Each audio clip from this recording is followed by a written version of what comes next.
Live from the Talking Joe studios, it's Talking Joe. Talking Joe weekly podcast.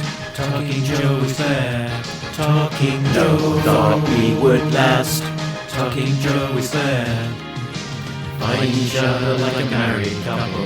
Our podcast on the air. Talking Joe is there. Talking Joe is the code name for a completely untrained special podcast force. Its purpose, to produce a regular comic review show while breaking and replacing a series of presenters from across the world. Talking Joe. Talking Joe is there. Talking Joe. We are on our soapbox. Nobody seems to care. Fighting for fandom wherever there's trouble. The podcast on the air. Talking Joe is there. Talking Joe. Talking Joe.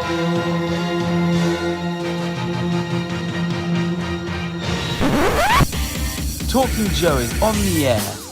Hey, hey, hey. Hey is for horses. It's me, Mark, and welcome to Talking Joe, the best and longest running dedicated G.I. Joe comics podcast. That's what me and Tim think anyway.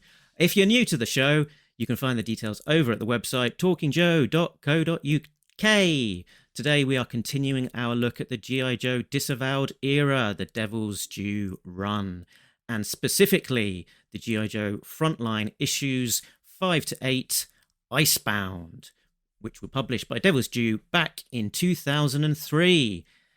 Significantly, the first big arc that isn't written by Josh Blaylock or Larry Hama. Now, we have got a very special guest, but before we get to him, let me introduce my co-host. On point, it's a real American Tim. It's Tim Finn. Hello, Mark, and hello, listeners. Now we are going to introduce our second co-host. No, we're not, because he's not here. He is under the weather, unfortunately. Jay Cordray could not Charlie Mike. He is resting up at home. So best wishes to you, Jay. Hope you are on the mend by the time the show goes out. If you're not, we'll be quite concerned. So fingers crossed by the time you hear this, you will be A-okay. But our special guest... All right, stop. Whatever you're doing, TJ's back, the airwaves we're chewing, rocking a G.I. Joe podcast. Interview special, questions will be asked. Will it ever stop? Yo, I don't think so, not as long as someone's publishing Joe. Artists, writers, G.I. Joe fanboys, let's get this thing started and hope we don't annoy our guest in the studio right now. They've come in for a chat discussing when, where and how. Probing, we're going in deep. Anything left, we might as well be asleep. Questioning them about the G.I. Joe history, unwrapping answers like a whodunit mystery. TJ interview. TJ interview.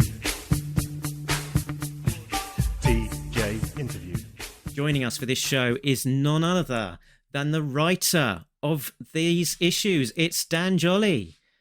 Dan started writing professionally at age 19 and has worked in comics for most of the major American publishers, such as DC for working on the likes of Firestorm, Marvel on Doctor Strange, Dark Horse, such as on Aliens, and has branched out into licensed property film novelizations such as Star Trek and Iron Man, and original novels, including the middle grade urban fantasy series 5 Elements and the urban sci-fi Grey Widow trilogy.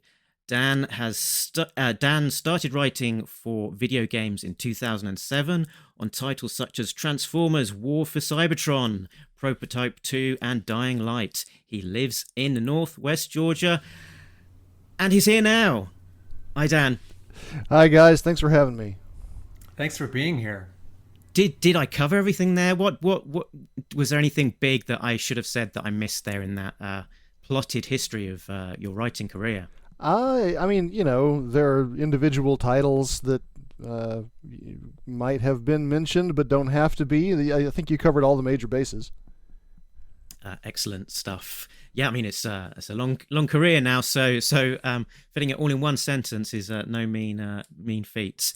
So I guess beyond that plotted history, what we're talking specifically about a kind of G.I. Joe and your Frontline arc here, but kind of what was the kind of the journey that got you to the point where you were writing this book? And you can start back as far as you like. So in kind of how you started writing, and so you're writing secret history, but also if there was an interest in G.I. Joe that stretched back to childhood as well.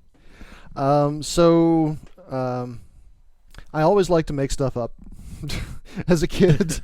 Basically, as soon as I learned to read and started reading stories, I wanted to start writing stories as well.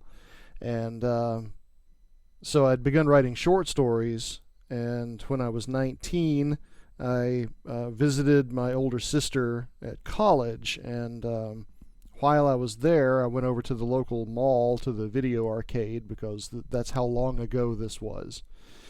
And I was playing video games, and the arcade attendant was this really cute girl. And I started talking to her and wound up asking her out. And on our first date, I was telling her that I like to write short stories, and she said, "Well, have you ever considered writing comic books?" And no, I hadn't. I mean, I had grown up reading comic books thanks to my older brother, because he brought them home from college. My brother and sister are 11 and 9 years older than I am. Oh, wow. So when I was, 6 and 7, my big brother had gone off to Georgia Tech, and he was not a collector. He was strictly a reader, and he would bring home these huge paper boxes, like Xerox paper boxes stuffed with comic books. Not bagged and boarded, just like literally stuffed into this big box. And he'd bring a big box home just about every time he came home to visit. So I was reading comics. But I told her no, I hadn't ever thought about writing them. And she said, "Well, I know a couple of comic book artists that I could introduce you to." Nice. And that turned out to be Craig Hamilton and Tony Harris, who lived there in the town where my sister was going to college. So I started talking to them, showed them some of my short stories, and they decided that I, didn't walk on my knuckles.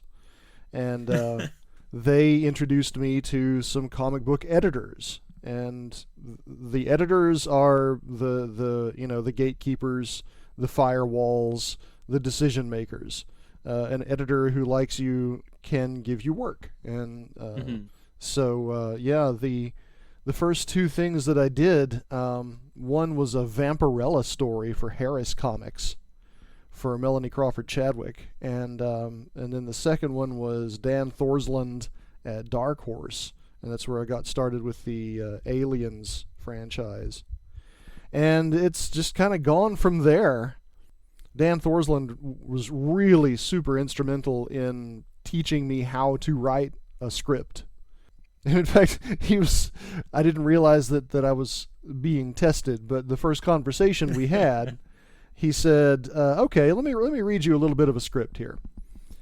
The panel one, a man in his 30s with 3 days worth of stubble, and he's wearing a leather jacket, and he's getting off of a Greyhound bus, and he's got an oblong wooden box under his arm. Caption: "The stranger carries an oblong wooden box under his arm." And I started laughing because that's terrible. And because, if the art shows you that the guy's got a box under his arm, then you don't need to put it in the caption. And the fact that I laughed at that made Dan Thorsland, it made him realize that I maybe had kind of a good instinct for what would make a good comic book script, I guess. Anyway, he started tutoring me, more or less, at the same time that he gave me a couple of assignments. And that first one turned out to be a little 16-page alien story that showed up in the anthology series that was literally called Dark Horse Comics. And I would have been reading it at the time. And yeah, it went. My career kind of went from there, because I had done comics work at MegaCon in Tampa, Florida, a guy named Scott Cienson, who made his living writing licensed property novels, like media tie-in novels, approached me, and he had read some of my comics and really liked them, and he said, I have a contract to do a Star Trek novel, but I'm really up against it on the deadline. Would you like to co-write it with me? And that way it'll save time. And I said what freelancers say given any opportunity like that. Yes, I would like to do that. I hadn't written prose in years at that point and wasn't even sure that I still knew how, but it turned out that I did.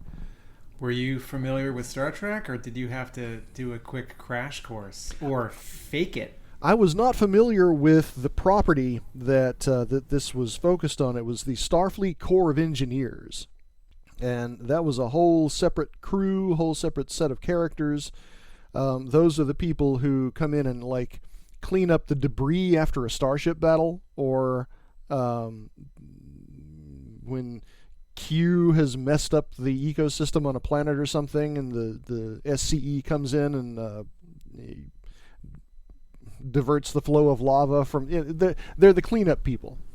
Now, at the same time, I have to guess there had either been just a handful of novels featuring these kinds of characters previously, and maybe a mention in one episode, but not much established canon for these characters. Correct. So your crash course wouldn't have been too arduous? That's true. I did two things with Scott. That was one of them. The other one was we did a novel based on the TV show Angel. And in both cases, Scott was very much the senior partner, because I was very green, and I took all my cues from him. So the characters in SCE that I didn't really have a good grip on, he could do the heavy lifting on those parts. And there was one of them was an alien. And you could choose how to pronounce his name. It looks like Solomon, but could also be read Soloman, Soloman. Anyway, to this day, I'm not sure what Solomon looks like, because it never said in the material, and I didn't have the time. Like all the half of my novel, or my half of the novel, didn't really focus on him too much, and so I was just like typing away madly and. So I guess there was a pretty good amount of faking it in that one too. I was much more familiar with the Angel canon, having watched all of the show up to that point.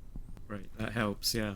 So I'm thinking this is the very early 2000s. At this point, what is your familiarity with G.I. Joe? I had watched the cartoon. I had my knowledge of the comics was pretty minimal. But I had watched every episode of the cartoon that I could find. I guess it came out when I was a young teenager, I suppose, or almost teen. And I loved it when it came out. It was not really like many of the cartoons that I had grown up watching. And one of the big things that I really appreciated about it is that it seemed like a requirement for other cartoons, even if they were kind of serious, to have some kind of idiotic comic relief. The Orko factor. It was like the creators didn't trust that kids could handle serious subject matter unless there was some kind of just bone-stupid comic relief to come in and Gilligan things up, and G.I. Joe didn't seem to have that, and I couldn't get enough of it. So and especially when the stuff with Cobra Law came out, and the character Globulus showed up on screen. I was like, is it just me, or is this guy a little bit Lovecraftian? This is like getting into some like approaching body horror, and I was just fascinated. Yeah, the stakes are much higher in that story, and the tone, sort of the emotional stakes, are. I mean, it's not just an end of the world plot, but sort of everything about that. That bit of animation is on a higher scale. So, were you aware of G.I. Joe coming back to comics in 2001? Were you aware that it had been away for several years? Were you aware of Devils Poo as this studio that was publishing through Image? Yes.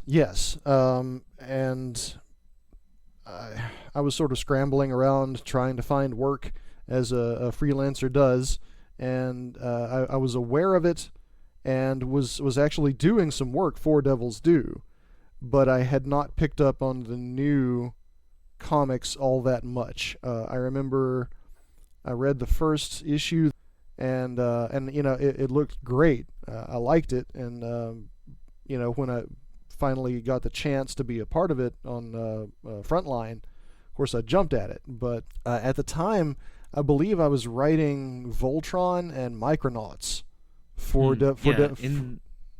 in the back of these issues, it's trailing your Voltron issues, so they must have come out at the same time, essentially. Yeah, so I have jumped ahead a step. Let me jump back. How did you start writing Micronauts and Voltron? So I met the Devils Poo gang, Josh Blaylock primarily, and his then girlfriend, whose name I believe was Susan, and some of the other guys at a con. You know, you go to cons, you're a scrambling freelancer. You go to cons, you try to meet new people and pick up jobs and make connections, and so that was a connection that I made at a show. And let's see, what was it? I think I was trying to pitch them some original stuff, and they weren't really interested in that because, you know, they had these licenses, these very, very well-known licenses, and they wanted to capitalize on those. What I definitely remember is that they had mentioned Voltron, and I told them how big a Voltron fan I was. And after the show, like a week after the show, I was back here in Georgia, and I got an email from Josh Blaylock, and the subject line was, "Will you form the head?" and it was him offering me Voltron, and that might have been the first ongoing series that I ever got. I think it was. And so, you know, I skipped and danced around the apartment, you know, because I was finally getting some steady work doing what I wanted to do with my career. And I had done, I don't remember how much Voltron, but there was a creative shakeup with the Micronauts team, and he then wrote me again and said, "Hey, do you think you could take on writing Micronauts too?" And you know, not only was that an amazing offer, another ongoing series, and effectively like doubling my income, you know, it was just continuing on the like I thought I had arrived. Basically, I was like, "Oh my God, it's all working." It's after years of knocking on doors and, you know, trying to get some steady gigs. Now I've got two, and this is just it's unbelievable. And I said, "Sure, of course, I'd love to do Micronauts." And he said, "Okay, we need the next script on Tuesday." It was Thursday, and so I dug in and did all of the research and wrote a script and turned it in Tuesday morning, and we were off to the races. So you know, I was handling those two series, and then they announced this G.I. Joe Frontline series. So I was a member of a comic book studio at the time. I was basically the one writer with a whole bunch of artists. It was called Jolly Roger. It was not named after me. It was already an existing thing when I joined.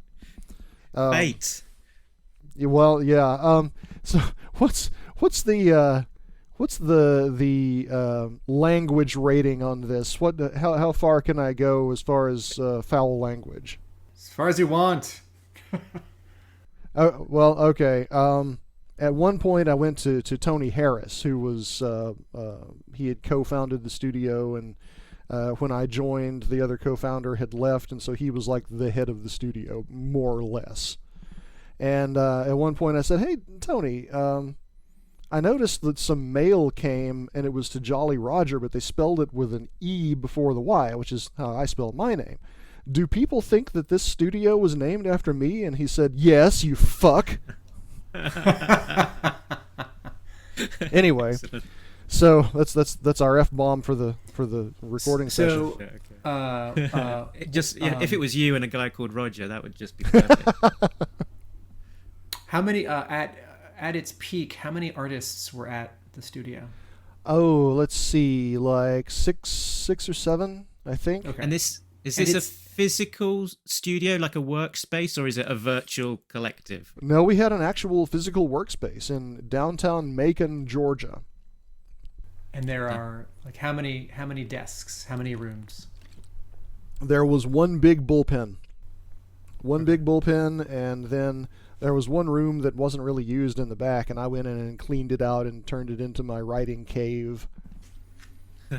Was there any kind of manager or comptroller? Was it just the artists and the writer? Well, it kind of eventually evolved into me being sort of like the coordinator. I would say that was because I was the least disorganized of the crew, and I would keep track of like rent and the credit line to the art supply store and stuff like that. So the studio, besides Tony Harris, the other artists, it was people who worked on this arc, right? This G.I. Joe arc, right? So yes. The thought was that, like, since Voltron and Micronauts were going well, that what this was going to be would be a like, how you see a Spike Lee movie and it says like a Spike Lee joint. And we wanted to have a series of projects, and it could say a Jolly Roger Studios joint. Though we simply wouldn't call it that because, we weren't that cool. And so, like, what the intention was that me continuing in the more or less coordinator position, that I would be like the de facto editor on it and write the script. And other members of the studio would come in and do the art. And if the one on Frontline went well, then we could pitch more projects like that to Devils Do, and then maybe to other people, and maybe start doing some original stuff. What the whole experience did for me was make me realize that I don't ever want to be a comic book editor. It turned out pretty well, but I just really enjoy being a writer. I don't enjoy putting together, you hear people say trying to get creative people to come together on something is like herding cats. And there was a little bit of cat herding going on there. The project turned out well, but I wouldn't do anything like that again. Yeah, the mix of people sort of credited in the credits, sort of a number of pencilers, three credited pencilers, 2 credited inkers, 3 credited colorists, 2 credited letterers, sort of speaks a little bit to some wrangling in the background to make sure that this thing happens to schedule. Yeah. Well, the original intention, as I recall, was that Drew Johnson and I came up with the general idea, and then I wrote the scripts. And Drew was going to do the pencils for the modern day part, and Tom Feaster was going to do pencils for the flashbacks. And I think that like in order to sort of push get the ball over the into the end zone, Devils Do brought in a couple of additional guys to like finish up a couple of things. Dan, you lettered the first 2 chapters. Yeah. Can you talk about your experience as a letterer? Well, that started because of a project that that Tony and Ray and I did called Obergeist. That was a mini-series that we did for Top Cow. It was supposed to be a DC. We got the contract. It was like set to go at DC, and then Paul Levitz, the publisher, read the plot and said, "No way in hell are we doing this book." So we I had like all 6 scripts written, and Tony and Ray had done like the first 2 issues, and so we shopped it to other places, and Top Cow immediately picked it up. So we had an idea once the first 6 issues were done to do like an addendum thing, like a postscript 1 issue called The Empty Locket, and it was going to be a little bit of background for the main character and sort of tie together elements from the main story. And Top Cow was like, well, yeah, we can do that, but we don't, if I recall correctly, we don't quite have the budget that we did for the first ones. And I said, well,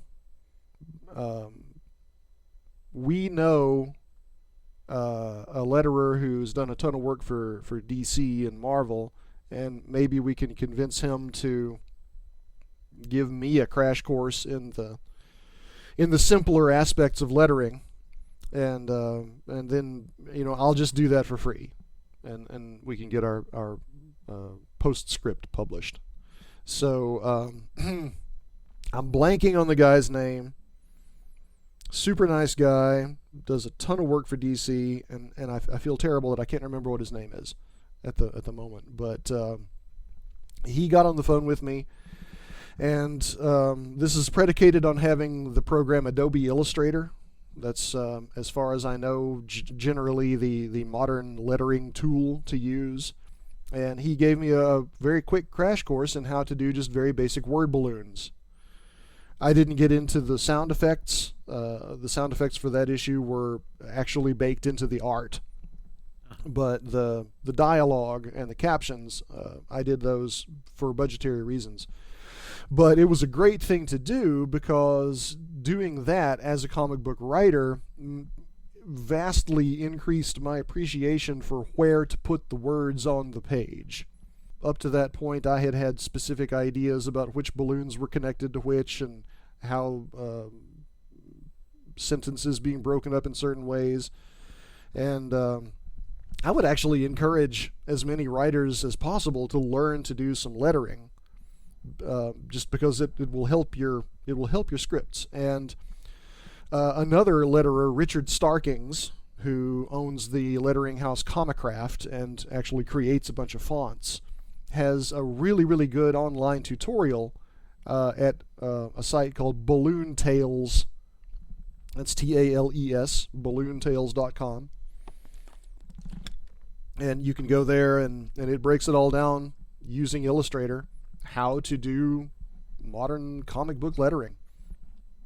So I've kind of kept it up a little bit. On my website I have a newsletter you can sign up for, and the newsletter consists of photos of me and occasional guest authors and my cats, and it's like a comic strip thing. So it's me with like word balloons and sound effects and stuff like that. So I know that our listeners want to get into the meat of the story and the art, but I'm fascinated, so I'm going to ask another question.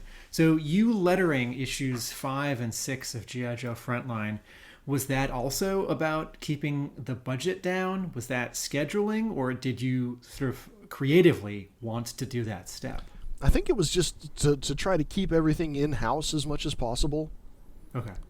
Like we wanted to present Jolly Roger as like a one-stop shop kind of place. Like, you want a comic book done, we can do everything to do with it right here.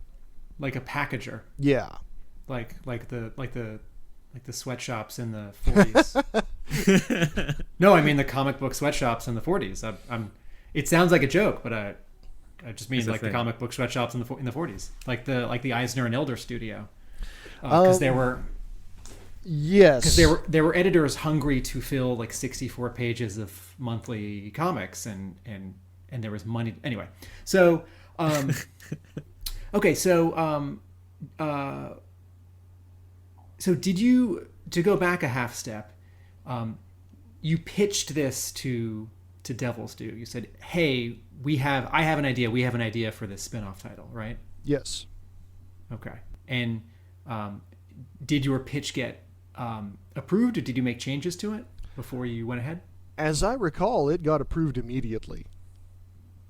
That was not at all the case with a couple of other pitches to do with Devils Poo, but this one, Arctic Research Station, mysterious past with Duke, they just were like, yep, sounds good, do it. As someone who knew G.I. Joe foremost through the cartoon and less the comic, I guess possibly the idea of being one of the very first writers outside of Larry Hama and Josh Blaylock tackling a significant chunk of story perhaps was a less daunting prospect than maybe someone who was more had it running through their veins from knowing the following the comics and really sort of being so more having it as a greater nostalgia factor from their childhood. Well, really, one of the purposes of this, aside from presenting Jolly Roger as a packager, I was essentially auditioning for the role of continuing G.I. Joe writer, because Josh Blaylock had let it be known that he was going to write the series up to a certain point and then he was going to hand it off to someone. Aha.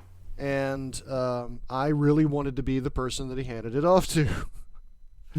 And it came down to me and a friend of mine named Brandon Jerwa.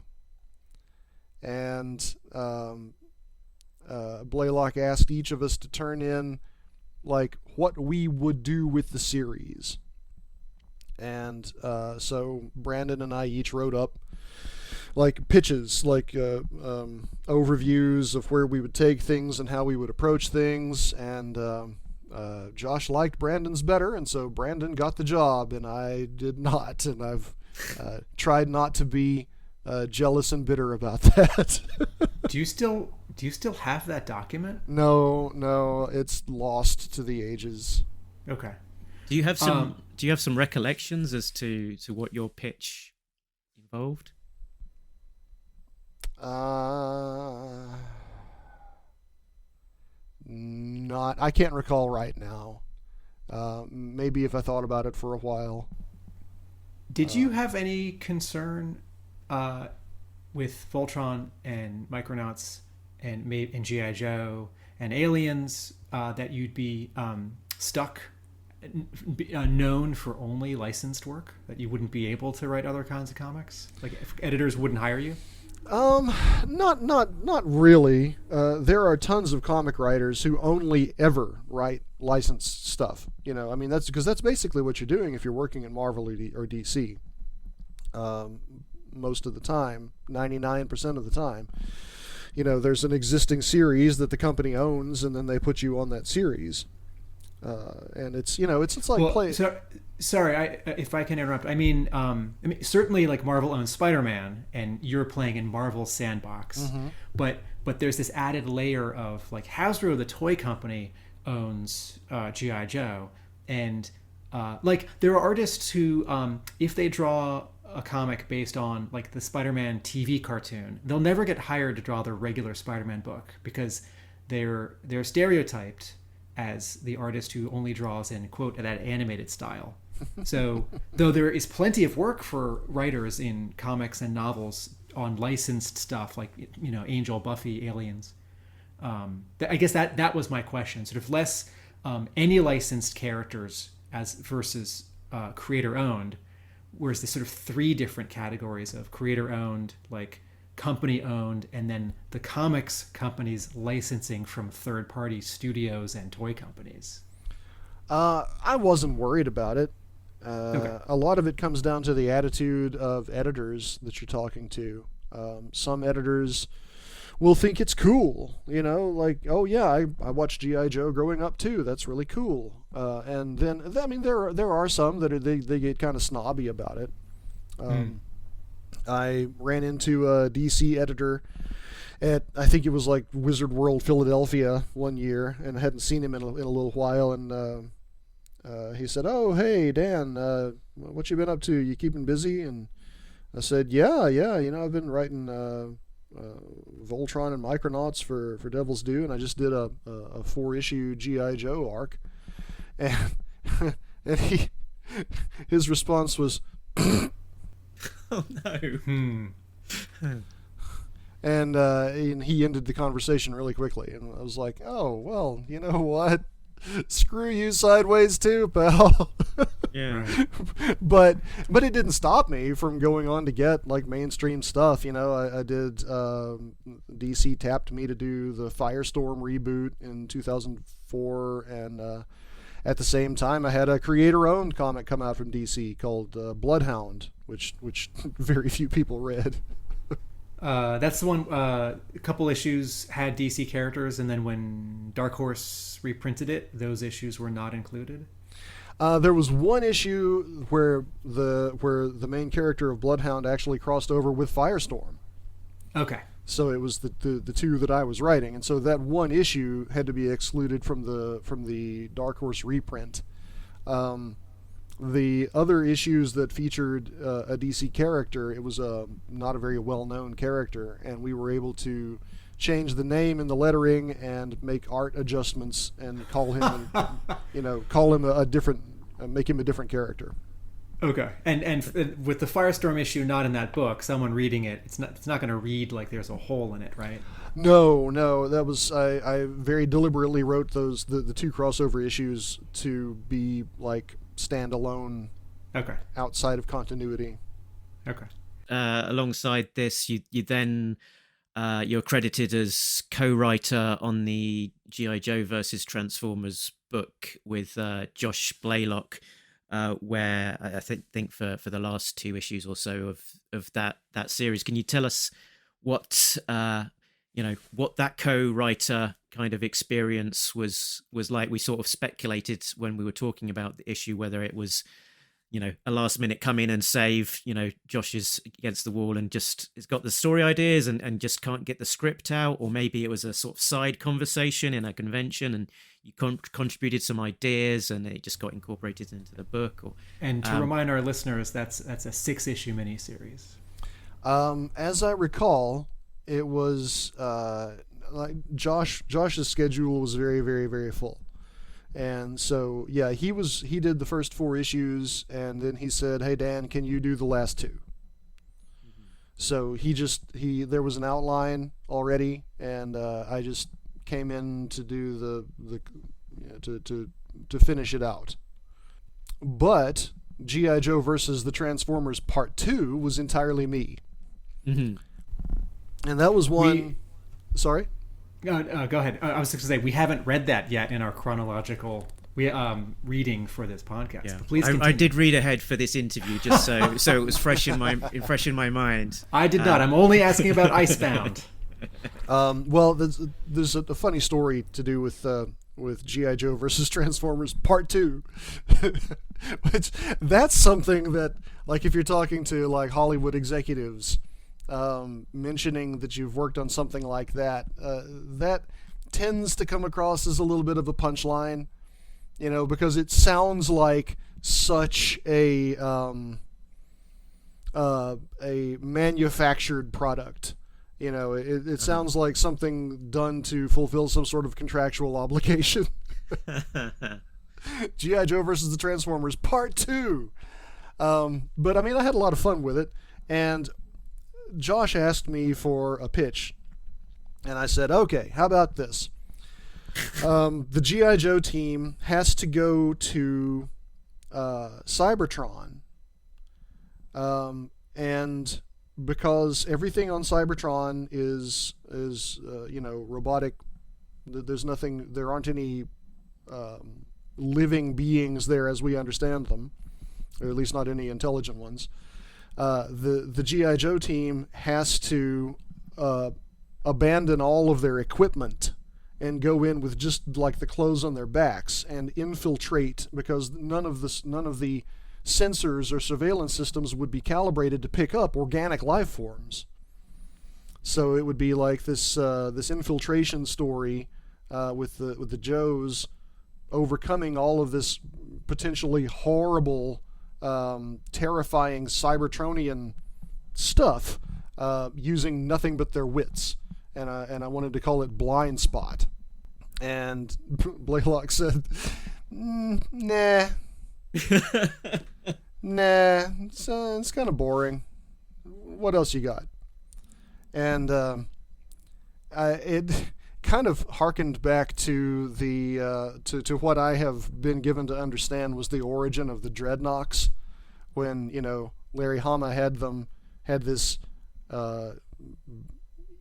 basically evil outlaw biker gang smoking cigars and drinking whiskey, and Hasbro was like, no, you can't show people smoking and drinking. And he was like, but they're the bad guys. And Hasbro said, yeah, but it sets a bad example for the kids. And he was like, but they're the bad guys. and Hasbro said, no, you can't do it. And Hama was like, oh, fine. They drink grape soda and eat jelly donuts. How about that? And Hasbro said, oh yeah, that's good. So it irked me a little bit that Josh really didn't like my pitch, and I said, okay, fine. How about there's a big battle, and Teletran 1 gets hit with a laser blast, and it malfunctions, and it starts zapping the Joes into different time periods.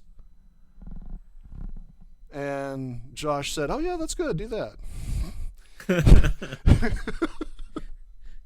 Now you have to write this thing. So we have time travel.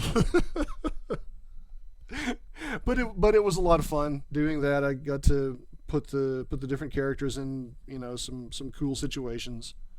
And I honestly don't remember which one it was in. It was the first miniseries or the second. But at one point, Snake Eyes jumps onto Starscream's face and slices open his eyeball with his katana and shoves a grenade inside it, and then backflips off him, and Starscream, the grenade blows up and knocks him off a cliff. And I was like, that is exactly what I wanted to see in the cartoon growing up. So as far as action choreography, that's a high point for me. Yeah, I think that was might have been issue 5 or 6 of the first series. That Snake Eyes moment.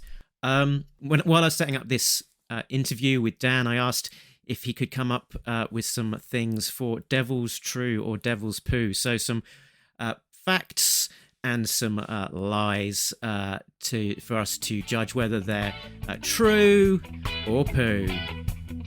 Devil's true, or poo, is all I want to know right now.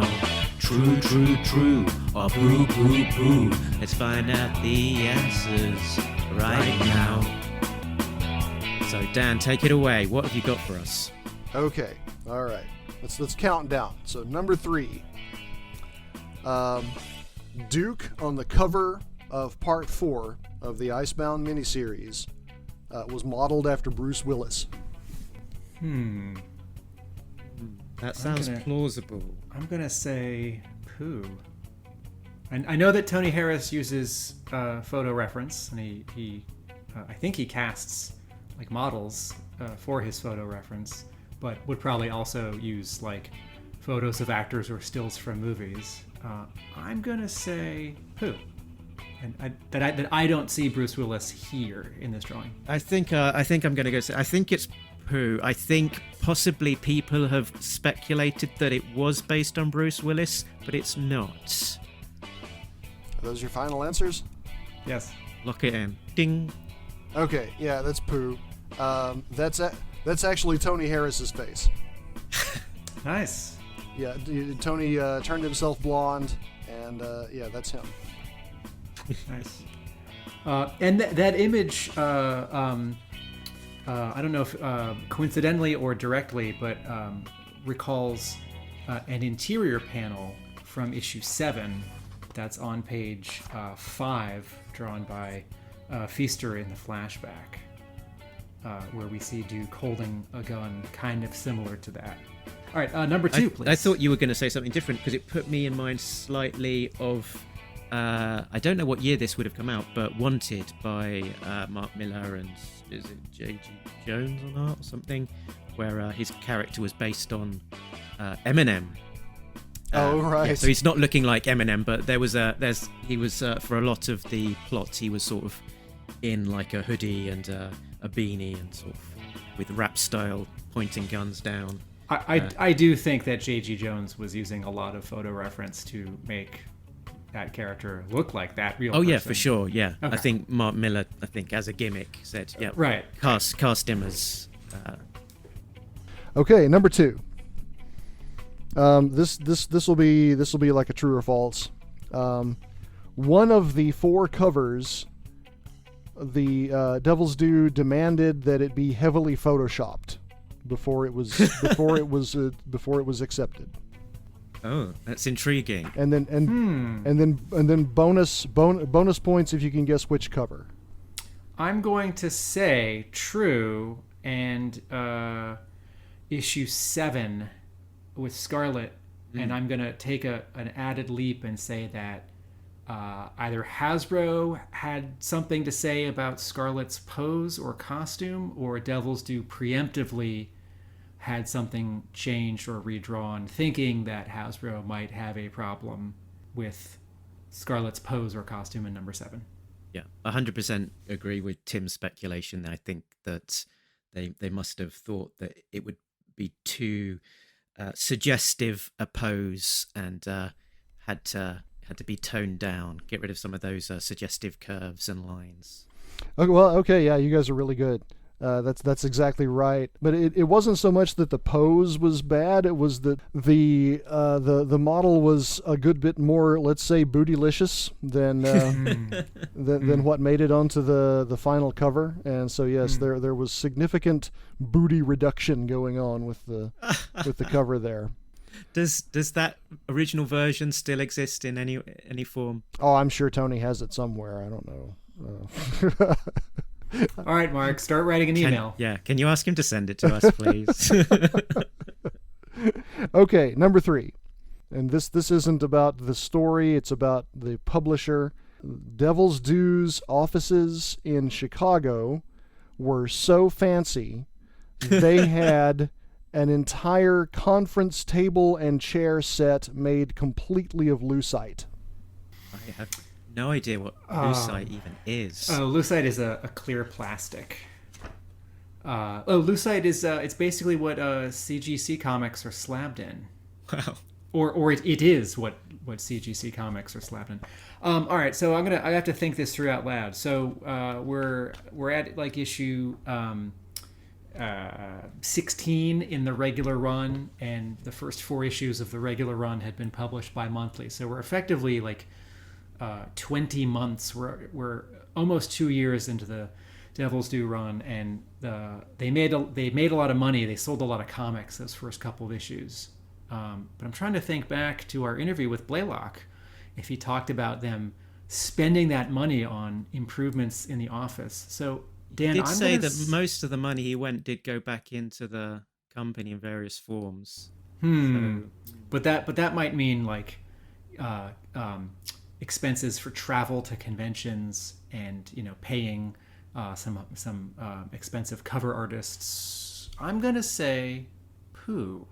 It's weirdly specific. I'll go Pooh too. You're both wrong. Devils Poo totally had an entire conference table and chair set made completely of lucite. Wow. Which begs the question, how often did you go to the Devils Due office in Chicago, and why? I went there once. They flew me up there for a story conference. I don't remember which project it was for. But yeah, they flew me up there for like a couple of days, and the rest of the offices was equally as fancy. It was a super nice environment. Wow. I guess I'm just remembering the early part of our interview when Blaylock was talking about their small, not fancy office before the money came in. I appreciate that these three trivia questions feel not just like someone who was there, but like a writer is fashioning them and for the entertainment of our audience, and to put Mark and I through some paces. Frontline. There's talking behind comic scenes, behind the comic scenes. Mark, Jay, and Tim. It's the spin-off that has survived. There's no yawning to find the meaning. Is it good? Is it shite? G.I. Joe, Frontline on Talking Joe. Well, G.I. Joe, Frontline on Talking Joe. G.I. Joe, Frontline on Talking Joe. Well, G.I. Joe, Frontline on Talking Joe. Okay, so creative team for this book, which was published March 2003 to July 2003, so around about issues 15 to 19 of the regular series during the Cabal arc. So story, Dan Jolley, Drew Johnson. Script, Dan Jolley. Pencils, Drew Johnson, Tom Feister, and Javier Pina. Inks, Ray Snyder, Albert Zike, Colors, J.D. Metler, Studio Din and Mita. Letters, Dan Jolley and Dreamer Design. Edit, Scott Whirl. And graphic design, Mike Norton. So we've talked about them a little bit. Should we have a look at the covers? Yeah.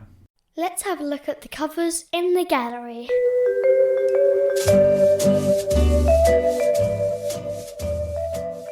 So all four covers here. Tony Harris. I'd made a mental note here that it's not the first time you'd worked with him before, that you'd done some larger projects like Doctor Strange, The Flight of Bones, and JSA, The Liberty File by this point, but you've already explained that you were in the same studio at this point. So the my guess in the research for this was right, that the sort of the connecting part was your kind of history with Tony. Mm-hmm.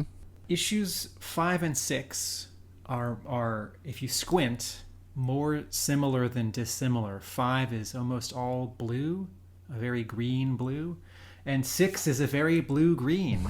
And if you squint, 7 and 8 are more similar than dissimilar, because they both have a lot of black at the top. Harris is, in 2003, he's an early artist who is penciling and inking and coloring his own work, right? There aren't a lot of people in comics who are doing that, or almost no one in mainstream comics who are doing that at that point. Oh no, he wasn't doing all of that. He was primarily a penciler. For the covers. Oh, for the covers. No, he didn't color the covers. That was J.D. Metler, I believe, did the colors on those as well, if I'm recalling correctly. All right, thank you for the correction. All right, okay. So what I should say here is, and that makes sense, because the kind of effects that we're seeing with the snow on that first cover are kind of echoed in the way that it appears in the interiors. I think in issue 4, when that same scene is repeated on the interiors with the kind of that snowstorm and the snow being kind of whipped up in the air by the helicopter blades. How I can correct that statement is to say that in 2003, this is before the modern era of colorists signing their work on covers and before the interiors, if they credited a cover artist, before they tended to also credit the cover colorist. Harris's work, he has a real knack for drawing not just good-looking faces, but also particular faces. You know, his people, he casts people when he draws them. So, you know, Duke on one cover is going to look like Duke on another cover, and it's not like, you know, the sort of typical comic book thing where it's like everyone looks the same. You've just changed their wig or their like facial hair. Right. If they're, you know, like a beefy man. And we do see Duke on 3 of these covers. The cover to 5 is a little unusual in that it is the flashback that incites the whole modern part of this story. Issue 8, the cover is a little unusual in that it's, quote, letterboxed. There's a it's more squarish, but there's basically a rectangular drawing that's horizontal with Duke pointing this pistol just past us, and a black bar on the top and bottom. You know, my personal preference is that even if they're underwater or in the snow, you find a way to put G.I. Joe characters in their normal costumes rather than cover them in like big white Arctic coats where they end up all looking the same. And Snake Eyes and Scarlet on these covers do get their, quote, regular G.I. Joe costumes, and Duke is definitely Arctic geared up here. So if you showed me the cover to issue 6 and all I saw was this image, I'd know it's one of the blonde Joes with short hair, but I wouldn't necessarily say, oh, that's definitely Duke. But I like that there's a story that's told across these 4 covers, right? We start with the flashback, right? Duke on this earlier mission 7 years ago. For 5, the initial attack of the monster. For 6, in 7, you get this red light over Scarlet. So things are getting bad, although this cover also sort of takes a moment out to slow down and give us more of a glamour shot of a character, even though she's somewhat in action. And then issue 8, the cover somewhat reflects the emotional content of the interior, where the stakes are getting high for Duke because he lost the first team to do this mission. He's not going to lose the second one, and he almost gives up at the end of the issue. And so on the cover, we see him with this steely resolve. The first cover, Duke has no weapon, just has a flare, so he can be found. And on 6 and 7 and 8, well, Snake Eyes has a machine gun, but on the other 3 covers, it's just pistols. So the Joes here are outgunned because they did not go into this base in the interior pages geared up with lots of machine guns. They just went in with sidearms. Dan, have you got a take on these covers, or any particular thoughts that are brought back when seeing them? I guess working in the same studio environment, I'd assume that this is a kind of a more potentially a more collaborative effort on the covers between you as the writer and the cover artist, rather as opposed to a normal kind of editorial filter. Well, for the covers there, Tony really wanted to establish himself as a cover artist. The cover artists can command a really nice page rate. Sought after cover artists get paid a lot, and he wanted to become a sought after cover artist. And for this series, he basically just said, you know what, I'm going to do the covers that I want to do. and I had no reason to think that would be a bad decision. It wasn't. It's not like I had any kind of veto power. You're right. It was a collaborative situation. But Tony said, I want to do the covers that I want to do, and I said, so. I didn't, as the writer, I didn't have much input on those covers. Tony just did them, and I said, okay, yep, that's the covers. So let's turn them in. Now the covers had to be done earlier than the pages because the covers have to be put in catalogs for stores to order, right? Yeah, that happens pretty often. I don't think it was the case in this instance because I write scripts really fast. I mean, not the fastest, but I'm pretty fast. So I already had the story mapped out and like broken down by issue by the time we were really getting started with all of this, and so Tony knew what was happening in each issue. Okay. So let's get into the plot breakdown. Back in 1995, after G.I. Joe had disbanded, at a Norwegian Arctic research base, scientists working on a top-secret project named Operation Coldfire were testing a process to create a soldier more resistant to extreme temperatures. The genetic material mutated and infected some of the lab technicians. After the station went offline, Duke led a team of Army Rangers to investigate. That mission failed, and Duke was the sole survivor. Years later, a distress signal is received from the Operation Coldfire site. A team is formed with Duke, Scarlet, Snake Eyes, Lifeline, Frostbite, and Airtight to investigate. After arriving on site, the Joe team searches the abandoned laboratory and discover frozen bodies, secret rooms, and documents. The bodies defrost as power is restored to the complex. Mysterious monster creatures attack, and Lifeline is slashed by one of the creatures. There is concern that he could be infected. Lifeline theorizes that the monsters are a result of crossing human DNA with polar bears. The G.I. Joe team search the caves under the laboratory for a life form they have detected and find a civilian, the person that had sent the distress signal. The Joes are attacked by the creatures but have some success in fending them off. A way out of the laboratory is figured out. The Joe team trick the creatures into areas where they're trapped and are able to disable the electric lock on the exit doors, allowing the entire team to escape from the laboratory. Duke will contact Wild Bill to nuke the entire site from orbit. It's the only way to be sure. Oops, no, I read that wrong. I meant to arrange a containment team along to deal with the remaining mess. I did think as I started to read that bit of dialogue, I thought, are they going to blow this place up? And finally, great news. Lifeline is not infected. He's going to be A-OK. Yo, Joe. So I want to get to this overall question that I have. I thought of this both recently, getting ready to read these issues for this episode, for this interview. But I also thought this at the time when I read these issues, because the plot or the story concept of a team or a lone individual stuck in the Arctic or Antarctic, a bottle story, right? Like stuck in a base against some kind of monster, brings to mind both John Carpenter's The Thing and also the X-Files episode Ice, which I think is season 1, might be season 2. And I had seen both of these relatively recently before this arc came out. So when this arc came out, I thought, oh, it's like G.I. Joe doing that story.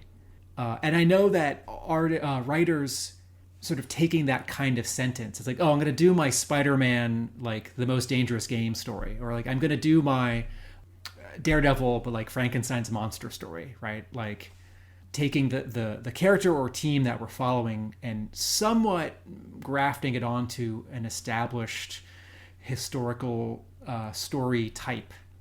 So my question, Dan, is, were those two stories or that movie, that episode, or other ones like them on your mind when you came up with this, or is that coincidental? No, that's not coincidental at all. You've hit the nail on the head. Okay, yes, I'm gonna do G.I. Joe in John Carpenter's The Thing.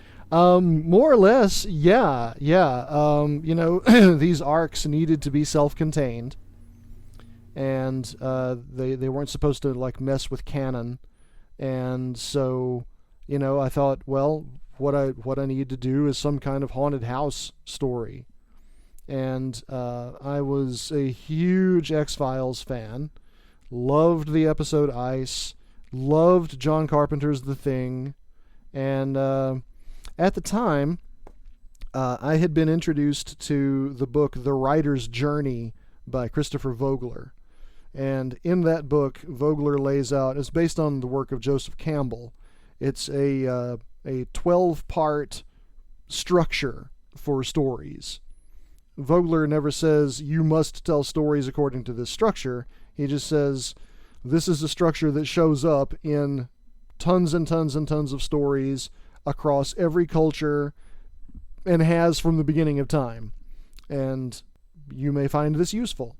So that was the first time that I had really deliberately followed this particular structure. So the whole thing was kind of an experiment, honestly, to me, like as a writer, taking this approach from the craft side of it. Can I tell a story that I would enjoy based on things, taking very direct inspiration from things that I enjoy, using this structure that is very tried and true? And so yeah, it turned out that it seems to work. I should add that in the letters pages for these 4 issues, someone points out that this feels like John Carpenter's The Thing, and someone points out that this feels like the X-Files episode Ice. So there's a rather cutting comment in the letters pages. It says, it sort of calls out these things and sort of describes them as being sampled, and he says, I'm left feeling a little like a teacher grading an excellent paper, but he knows that the student didn't write. Regardless, I'm a big fan and will continue to buy the books. So I'm not going to defend our guest just because our guest is our guest, but I do think that the amount of borrowing from those previously established stories that happens in this story is allowed, and that I would not use that analogy if I read this comic that I'm grading a paper that the student didn't entirely write, because there are enough specifics in this story that make this its own story, and there are certainly enough changes. Well, and it's commonly said that there are no original stories. The only way to be original is in how you tell the story. Mm-hmm. And this is like when Die Hard came out. And then you had Under Siege. Under Siege, and it was literally marketed. This is Die Hard on a train. And then you had something else that was Die Hard on a boat, and then I think eventually it was like Die Hard at a hockey rink, and I think that was the Jean-Claude Van Damme entry in the so yeah, it was basically me trying to figure out, do I need to be 100% original all the time, or can I pay homage to things? So I'll take that on the chin. Yes, this was me doing John Carpenter's The Thing in the G.I. Joe universe, and I'll own it. If you wanna spank me for it, then go ahead. But that's fine. Also, there isn't one monster in this G.I. Joe story. There are several. And in that regard, this feels less like borrowing from The Thing. I haven't seen The Thing in a while, but there's just one of them, right? Yes. The movie's not called The Things, right? But also, the fact that there are several monsters in the story does make it feel more like, as G.I. Joe stories go, episodes of the cartoon than issues of the comic. And Dan, we've talked about on this show how when Josh Blaylock starts writing and publishing G.I. Joe subtly and overtly feels like it's now a mix of the Marvel Larry Hama series and also the animated series, as opposed to just a continuation of the Marvel series.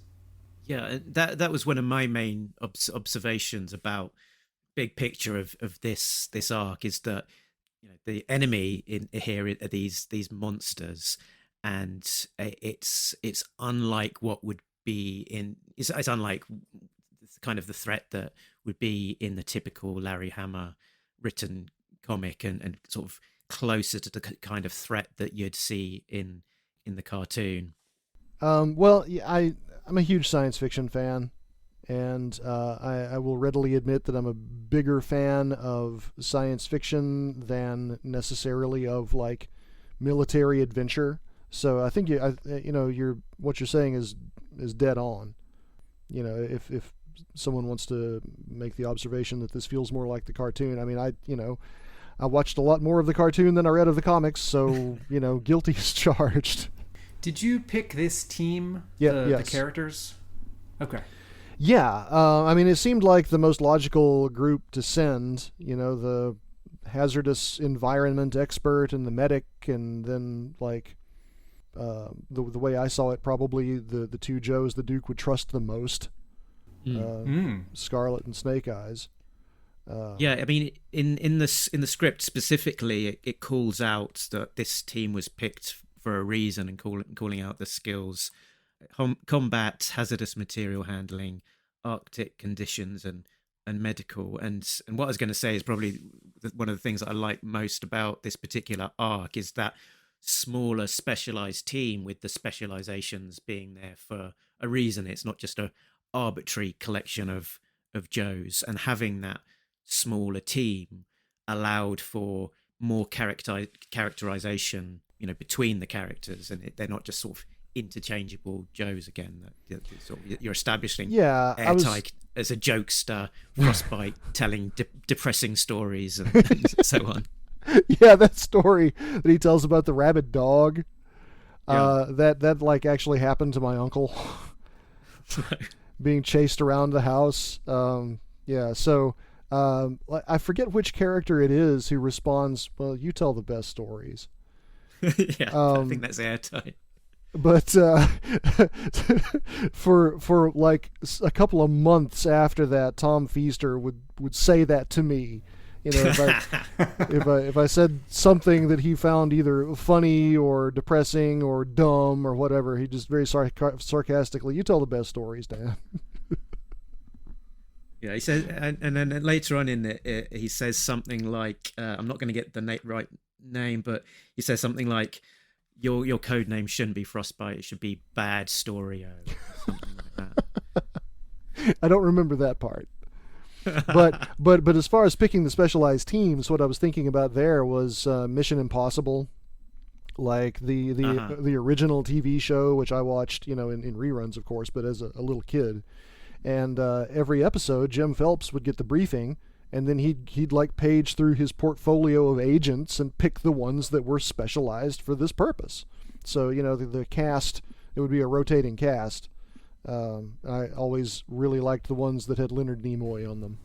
I have often thought that I love the G.I. Joe cartoon, but sort of a mistake that it made is that it sort of presented the Joes as the stand-in for the armed forces rather than a like special forces team. Mm-hmm. And you wouldn't get these stories where like 30 Joes like drive across a field with tanks shooting at Cobra. You'd only have Mission Impossible stuff where it's like, okay, I need this person and this person for this mission, and then we're not going to see them again for several episodes or issues.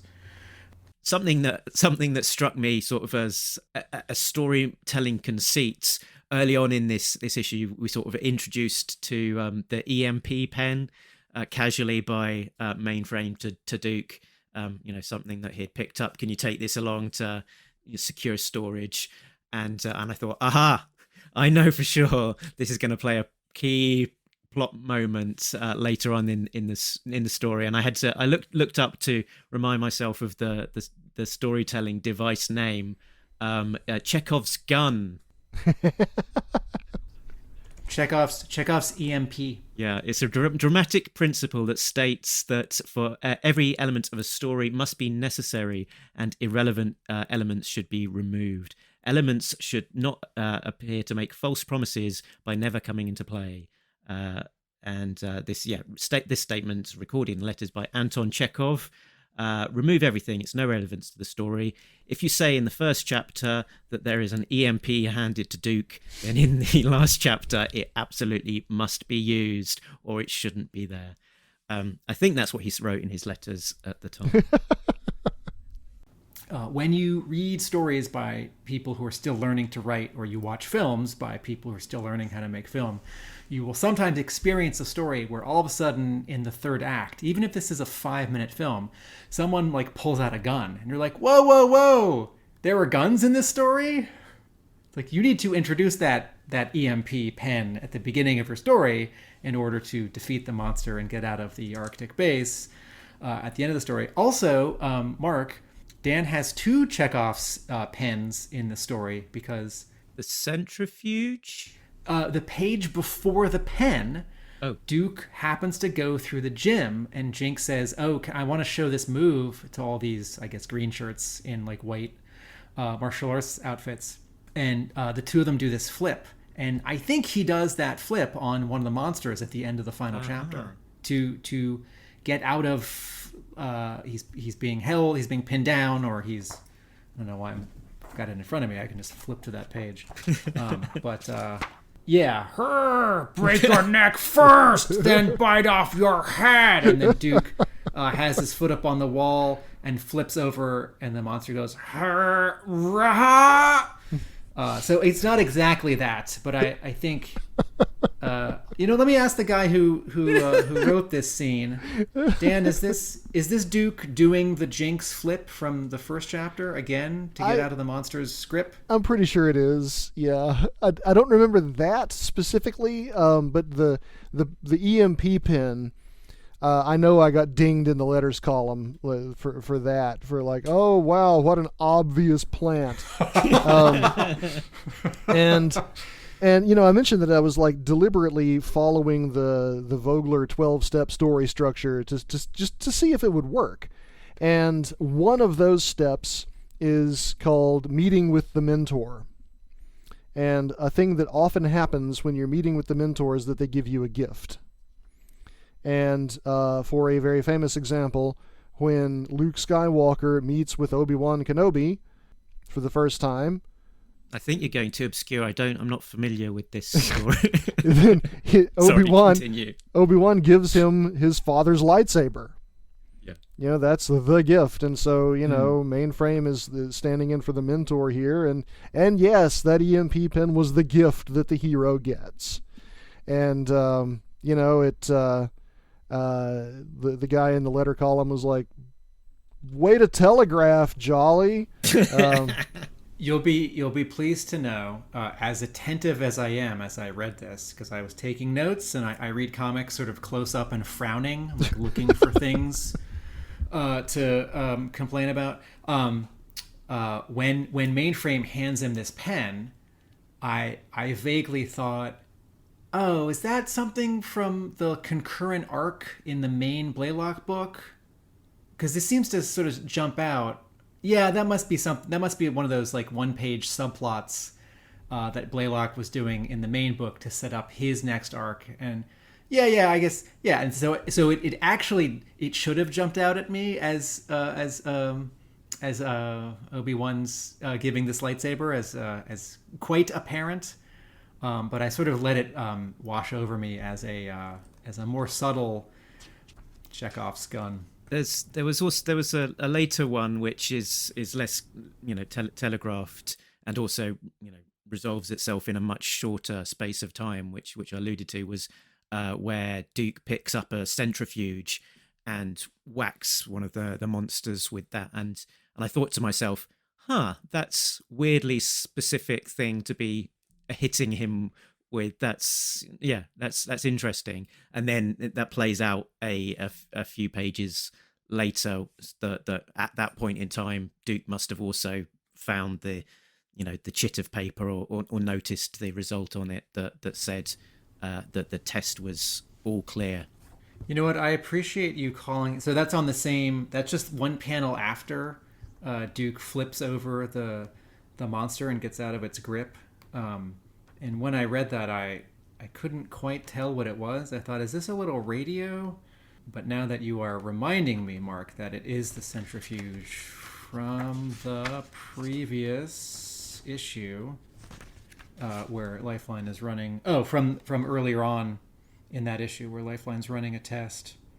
Anyway, Dan, what is your sense as writing this story? What is your responsibility? How much real estate can you give to the flashback, where you're building up the Duke's failure in this earlier mission so that he can feel sad or guilty or resolved in the present day? The guys on the mission, they get named, and we sort of see them in action in like 3 scenes. But they're not Joes. They're just like other generic, Rangers or Green Berets or something. And they need to all not make it out. So you don't have a lot of time to make us care about them. Can you talk about striking that balance? Honestly, a lot of that was purely logistical, because Tom Feaster was the one who wanted to do the pencils for the flashbacks, and he had not been in the comics industry for very long. He was an animator. He was working for Cartoon Network. I think he was one of the animators on Powerpuff Girls, actually. And he got into comics and joined the studio, and was eager for exposure, but he also didn't want to overextend himself. So the length of the flashback sequence was really based on him telling us how many pages he felt like he could do within the deadline. Wow. Wow. What I really appreciated about the flashback sequence was the fact that it was all colored blue, and it was instantly obvious that it was the flashback sequence, and there wasn't any of that mentally juggling of, okay, are we back in the present? Is this the flashback again? Which shouldn't be a hard storytelling feat, but often does kind of introduce unintended confusion. But very clear here. Yeah, I think people who make comics are sometimes worried that they're taking some kind of shortcut, or sort of, in terms of the value of buying the comic and the reading experience, shortchanging the reader if they don't take the hard way out. There's that issue of Alpha Flight that John Byrne wrote and drew in 1986, which is entirely in a snowstorm. Oh, that's yeah. And he gets it's all just it's all like word balloons, and so there are all these panels with sort of no drawing. And similarly, I worked on a TV show when I got out of college, an animated show, and there was an episode where the characters are camping. I didn't do this scene. The characters are camping. And I think they their flashlight goes out, or the campfire goes out. And so there's a lot of flickering.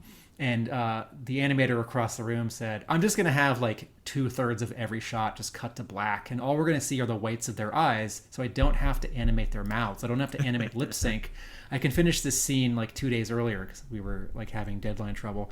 And when you watch that episode, it doesn't call itself out as a lazy shortcut. It calls itself out as unusual, or maybe even clever. So I feel like someone might look at a comic, right? A colorist who wants to color using a large palette, lots of rendering, lots of effects, or a reader who has come to expect a lot of intense coloring in modern comics, that you approach these flashback scenes and you're like, how can I make this harder? Yeah. Right? How for myself to do better work, or for the reader who needs more out of this. But sometimes it's no, this is just all light blue with white highlights. And as Mark says, it is instantly apparent what this is. Mm-hmm. And so it's not just about clarity, but it's also about the effect that, through it's not through the haze of Duke's memory 7 years ago. It's as bright, as clear as day. He remembers it like it's yesterday. So I also appreciate that color approach. I think that was something that Tom and J.D. Metler worked out between them. Just, one of the things that has been most valuable as a comic book writer is knowing when to get out of the way of the artists. I might have some specific ideas, but as far as presenting things visually, telling the story visually, designing characters and such, there's a really, really good chance that the artist is going to have better ideas about that than I will. And, I'm not going to stand in their way.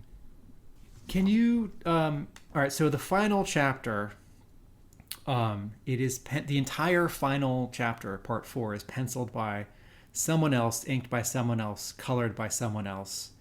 And I am aware of, ever since the Filipino invasion at DC in the 70s, where DC hired a bunch of artists from the Philippines who were very good, there has been a trend in comics, right, and it continues to this day, where editors will find artists who are overseas, who are very good, and who often work cheaper than American artists, But just looking at these names, and like Javier Pina draws comics, it's like doing stuff for DC these days. This inker and these two colorists or studios I don't recognize, but I wonder, do you know anything about Devil? I'll phrase it a question. Do you know anything specifically about Devils Poo? The entire fourth chapter of the story is drawn, inked and colored by not just different people than like Devils Poo was using at the time, but people who I like weren't seeing in comics in 2003. The creative team changed. There were deadline issues, and in order to meet the deadline, Devils Poo said, "You know what? We're going to make this project meet the deadline, and this is how we're going to do it." I don't know how they chose the artists for the final issue. We didn't have any input on that. I'm trying to be as diplomatic about all this stuff as I can. It sounds like possibly there might have been a preference for you to have tried to complete it with the original team, if at all possible. That would have been the preference, yes. Did Jolly Roger being unable with the deadline to do the fourth chapter, did this affect the ability to sell yourselves as this like packaging studio, or is it more like general than that? It didn't do us any favors in that regard as far as working with Devils Poo. Let's see, when was it? I think it's very near there. I think we were doing another JSA. Because we did JSA The Liberty File, which was an Elseworlds project, and I think that was in, I want to say 2000 or 2001. And then we did a follow-up called The Unholy Three, which was, I think, in 2003, if I'm recalling correctly. And that one was very well... I mean, they were both well received, but The Unholy Three was actually nominated for an Eisner Award. That was all for DC, and that project came together really well. Just there were deadline issues with G.I. Joe. So sometimes art is, the creative endeavors are hard to wrangle. Right. I'm looking here. It looks like Javier Pina professionally, before G.I. Joe Frontline issue 8, drew for 3 issues of Vampirella for Harris, but that this issue of G.I. Joe is very near the beginning of his American professional career. Yeah, I mean, you wouldn't necessarily think it to look at it that this was someone only just starting out. Yes, well I executed. should. Thank you. Let me phrase it the other way. Dan, you may be pleased to know that though your team didn't finish this arc, the arc looks good in its final chapter. It's not overly jarring, and I think they've clearly followed a lot of the cues established in the previous issues, particularly around kind of the type of colours that are being employed with the reds and in the base and the blues on the flashback. I think that's sort of clearly established palette helps carry it through. Yeah, I was very pleased with the work that the new team did. There's a moment that I thought I'd just call out, which I don't know if it was like an intentional kind of joke, but it sort of it made me chuckle to myself, which was just there's a moment where Duke is sort of wrangling with one of the polar bear monsters, and a grenade comes loose, and then they sort of he's like he says, "Yow! Everybody move! Go, go, go! Fire in the hole!" And behind them, boom! And it just made me think that with the design of these G.I. Joe characters, so many of them have got their accessories strapped to them, and a lot of them got these grenades strapped onto their chest. It's almost a it's a surprise that these kind of things don't happen more, more frequently, that a grenade is knocked loose and leading to unintended explosions. I found that scene, I found that moment unconvincing. And if Duke sort of had already grabbed a grenade and was starting to pull the pin, and then the monster sort of just accelerated it with the way that it like swiped, that's not in the art. If it really is just like the monster's claw like happens to grab the hoop of the pin and the swoop of his arm pulls it out, I thought that was too convenient, because those pins aren't easy to pull out, and I feel like so at the risk of critiquing the story to the person who wrote it, Dan, I don't love that moment in the story. It didn't work for me. I can't really say that this is in my defense because I did write it, but I don't remember that moment.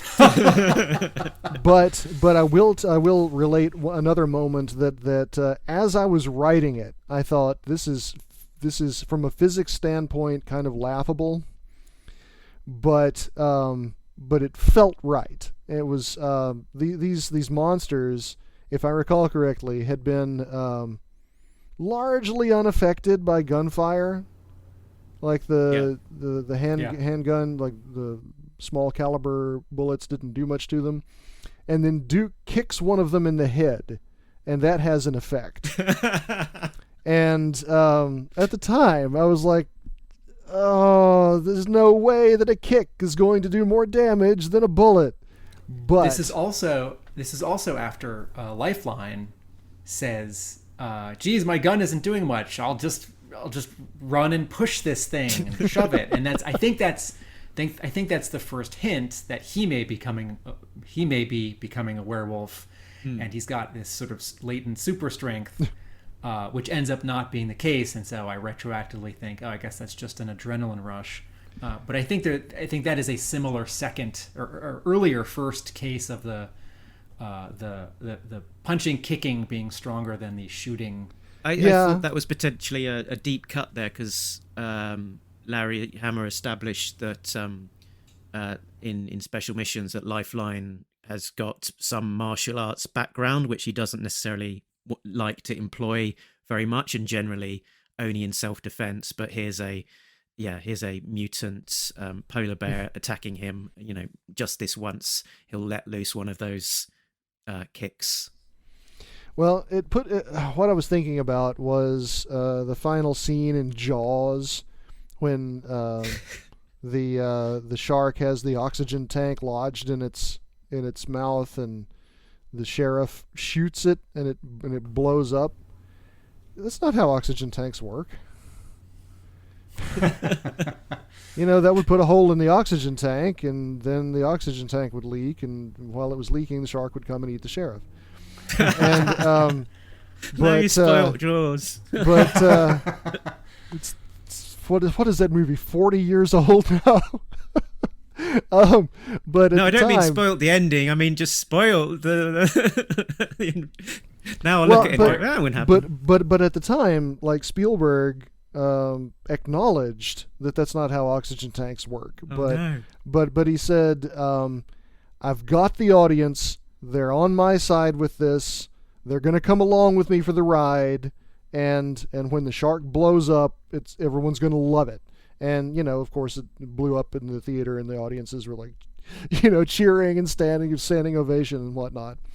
Not trying to say that Duke kicking a mutant polar bear is like Jaws, but it felt right to me at the time, and I loved the idea of Duke kicking one of these things in the head, and so that's what happened. Na na na na na na na na na na na na na na.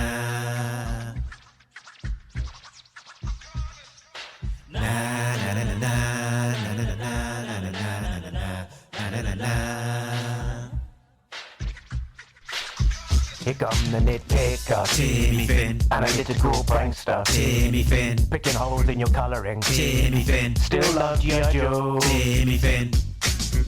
No, he won't lie. Yes, he testify. Anyone can see there's some criticism. Anything that he don't know ain't a thing that's worth to know. Pull him back and let him go. Criticism, here come the nitpicker. Timmy Finn, Analytical prankster. Timmy Finn, Picking holes in your colouring. Timmy Finn, Still love your Joe. Timmy Finn.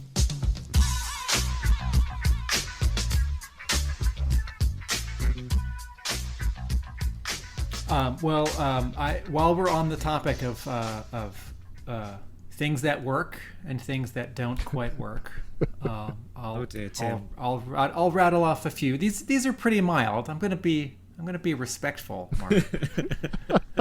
So Mark refers to a line near the beginning of the first chapter, which is Duke saying, "I don't think a better team for this mission exists," and I think spelling that out for the reader can be fun. I also and maybe with Dan's first G.I. Joe story, it feels like it needs to be stated aloud. But I feel like Duke knows these Joes, and they all know that they're the best of the best and that they have specialties. And I feel like anytime a Joe picks other Joes for a specific mission, this idea is already embedded and it doesn't need to be said aloud. It's like, you six are just who I need for this mission. I read that and I thought, yeah, I know. It's this mission. I didn't initially connect with in the first chapter that in the flashback, the other soldiers on Duke's team, that they don't make it out. I sort of shrugged my shoulders. But as we see another flashback of them, I start to care about them. And then in the third chapter, where one of them says to Duke, I need you to shoot me. I don't want that monster to get me. I thought, oh, that's great. So it took a little while, but Dan brought me along for the emotional ride of feeling bad for the sacrificial lambs in the flashback. And something that threw me a little bit in the understanding of the story, and maybe Dan, this has been something that you'll recall or have thought about in the interim. That gap between Duke's original mission and then coming back, it seems like there hasn't been a huge amount that's happened to this base since, despite these monsters and stuff being there. Why do you think that would be, that another team hasn't been back in the interim to kind of figure out what had happened? The only thing I recall is that Duke believed that it had been sealed, just like been rendered inaccessible. Mm-hmm. I think the Starfleet Science Corps of Engineers went in and sealed it. I'm sorry, please continue. They would have been the ones digging it out. Right. So why it hasn't been explored since then, I don't know. Fair enough. I don't know. You know, this was a long time ago. And I don't recall all my mental processes at the time. You know, yeah, certainly that's the reason given in the story, is that Duke thought it would seal shut, and that was the end of it. It might have been that it was considered hazardous enough to treat like like Chernobyl. Let's bury it under millions of tons of concrete and pretend it's not there anymore. That's I could see that being the reasoning taken by some branches of the military. Mm-hmm. Yeah, it's inconvenient, and let's bury it in paperwork, even if it's still there. And a case could be made just as well that this is a situation that needs to be completely understood, and let's send in some people to make sure that it doesn't happen again, or whatever you want to do.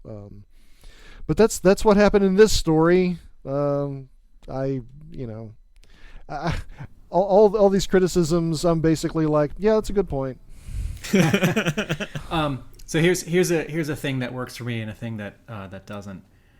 Scarlet gets to be the one who shoots the Chekhov's gun pen into the door control panel. And as good as Scarlet is with her crossbow, and as often as we see her use it, I feel like we don't actually often see her use it to make the high stakes, must get bullseye shot. And so and we get 3 panels of this. She's hanging down from the ceiling. We get a close up of the arrow, the crossbow bolt being fired, and then of it hitting.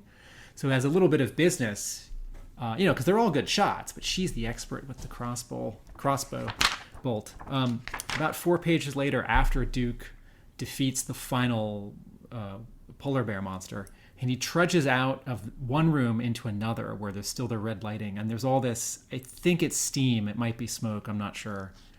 And then he's crying, and he collapses to his knees.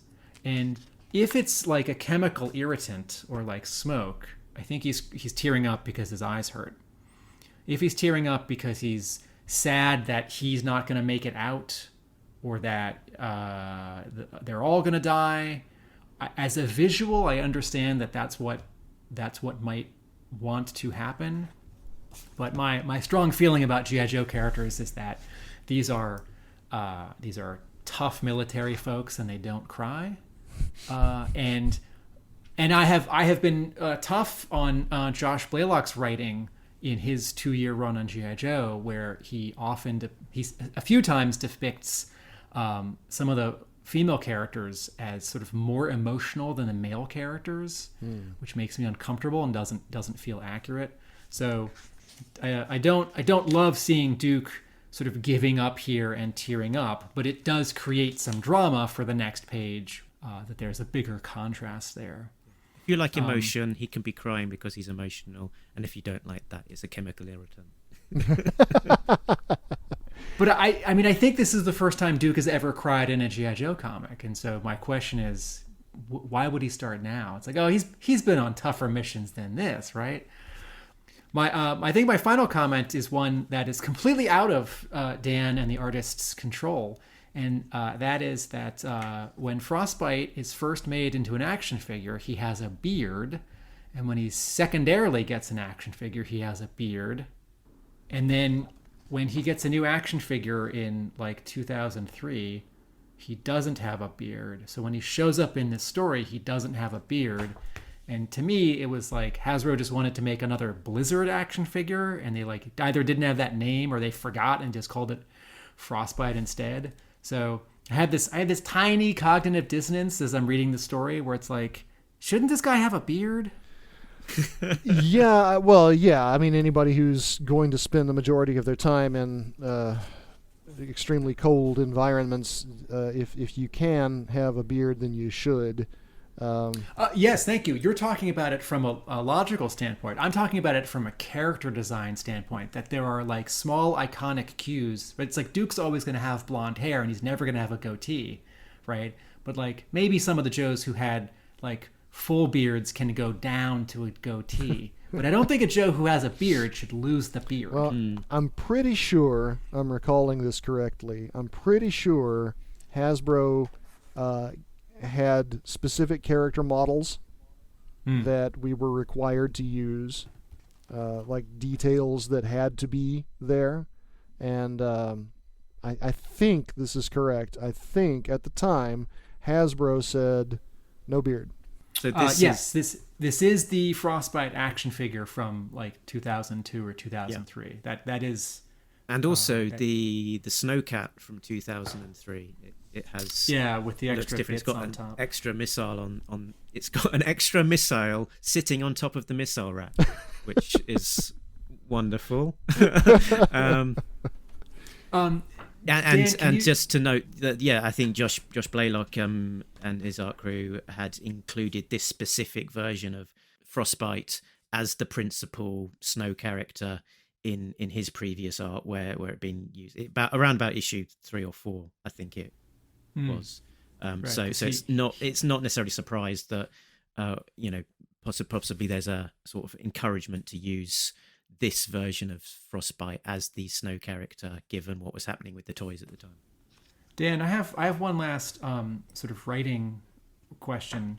The Joes find this British guy, this mountain climber who has lost his team in this ice cavern, and Duke is gonna like save him.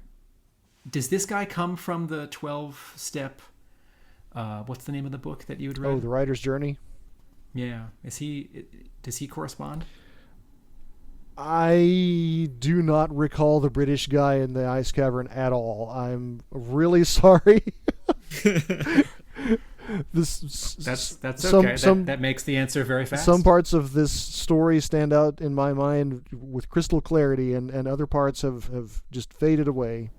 Well, when I got to the British guy, I thought, ooh, a curveball. I didn't think, Dan, Jolley, what are you doing? so that question was not from a place of dissatisfaction.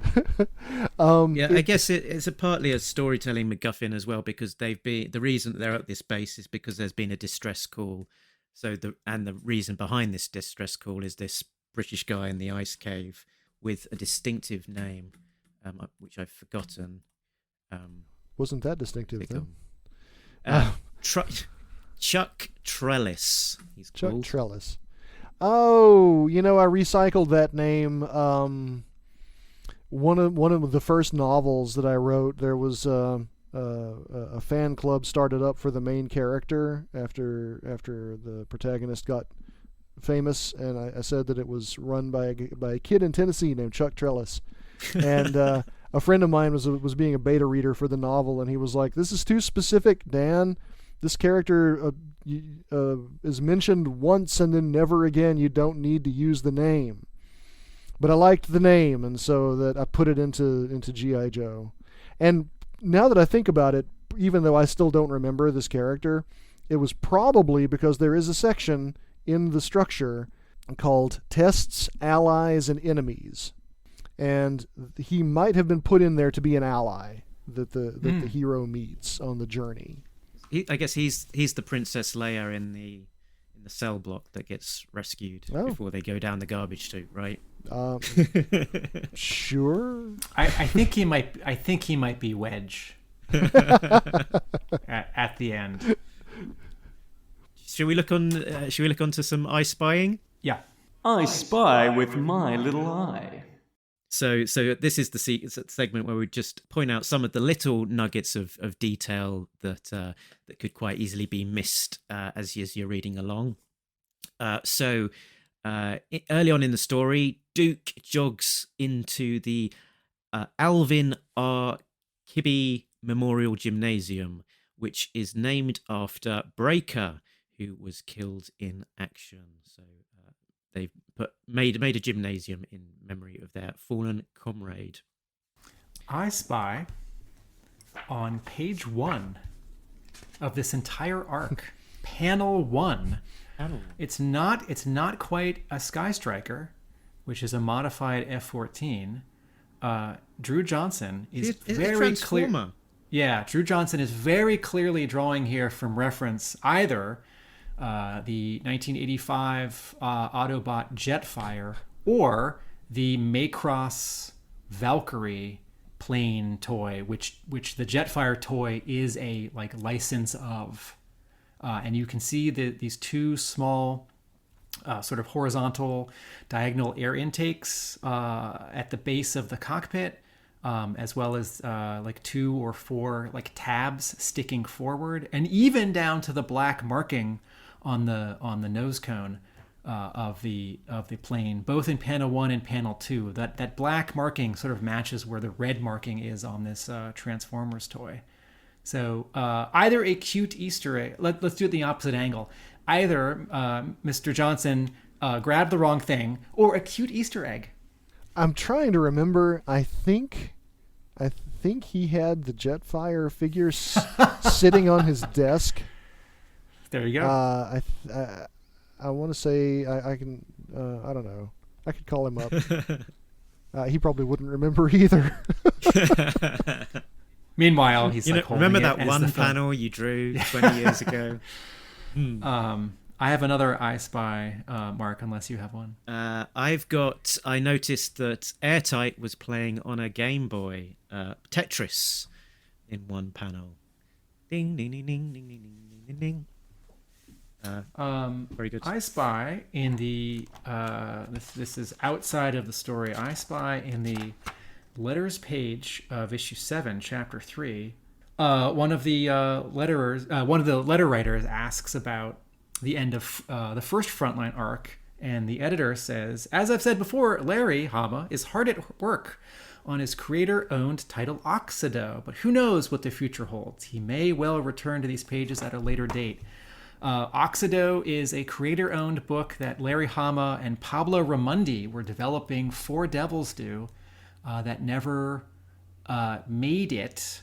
And I believe in the last couple of years, Hama is 100% disconnected from it, and Pablo Ramundi is still trying to develop it somehow. I have seen a drawing of a cast of characters for this comic book that never quite happened. I'm trying to remember if I saw it on a wall in someone's like home, or I don't think we ever saw it, Mark, in the back of a Devils Poo comic.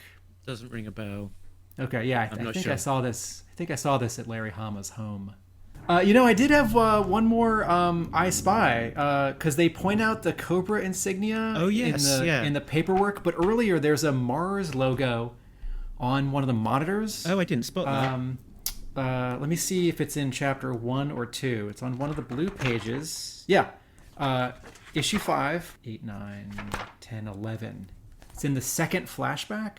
It's the panel with the hand using a computer mouse very badly. That's not how you use a mouse. No one uses a mouse sideways, Drew Johnson.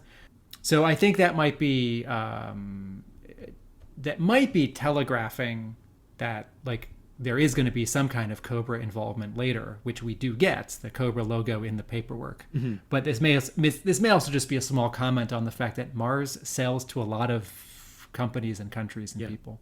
Yeah, the Cobra logo doesn't really sort of go much really any further beyond that kind of Easter egg element of having it on a file, does it? That it kind of just alludes to the fact that these scientists have been corrupted to kind of develop this technology in a unorthodox, unethical way, perhaps in part because of Cobra involvement. And on the previous page, the page before the Mars logo, there are some there are two coloring things I don't like about this arc, though I do like J.D. Metler's work on top of Tony Harris, right? Like that Spider-Man miniseries they did. But the panel where Duke says, "I was the only survivor," there are little highlights on Lifeline's helmet and Scarlet's shoulder pads and Snake Eyes' sword and his visor. And it's like, you guys are inside and these are fluorescent lights. It's like, are Lifeline's white goggles like made out of like shiny white chrome? No. Like 2003 coloring. Like things don't need highlights. Also, they flick back one page as well, and this coffee dispenser is like super shiny. No, and it's the most important thing in the room. You just stole the line from my brain, because I was going to say that, because this 2-page spread where we see the team and these, I was going to say those exact words, the coffee, and then the most important. Oh, that's great. It's your influence. You've corrupted my mind, Tim. My second comment about the coloring is that I think it's in the second chapter. When they go into the base and they start firing at the monsters, initially they have their flashlights, and their flashlights in chapter 1 and 2 are colored with lens flares. And once they pull out their pistols, the muzzle flash of their pistols is also colored with lens flares. But guns firing bullets, like, that's not a flashlight, so that would not create a lens flare. Chapter 6. Is it page 13? I did write it down. Okay, yeah, it's sort of like a lighting effect around it. Yeah, when they're saying the page open on the fire.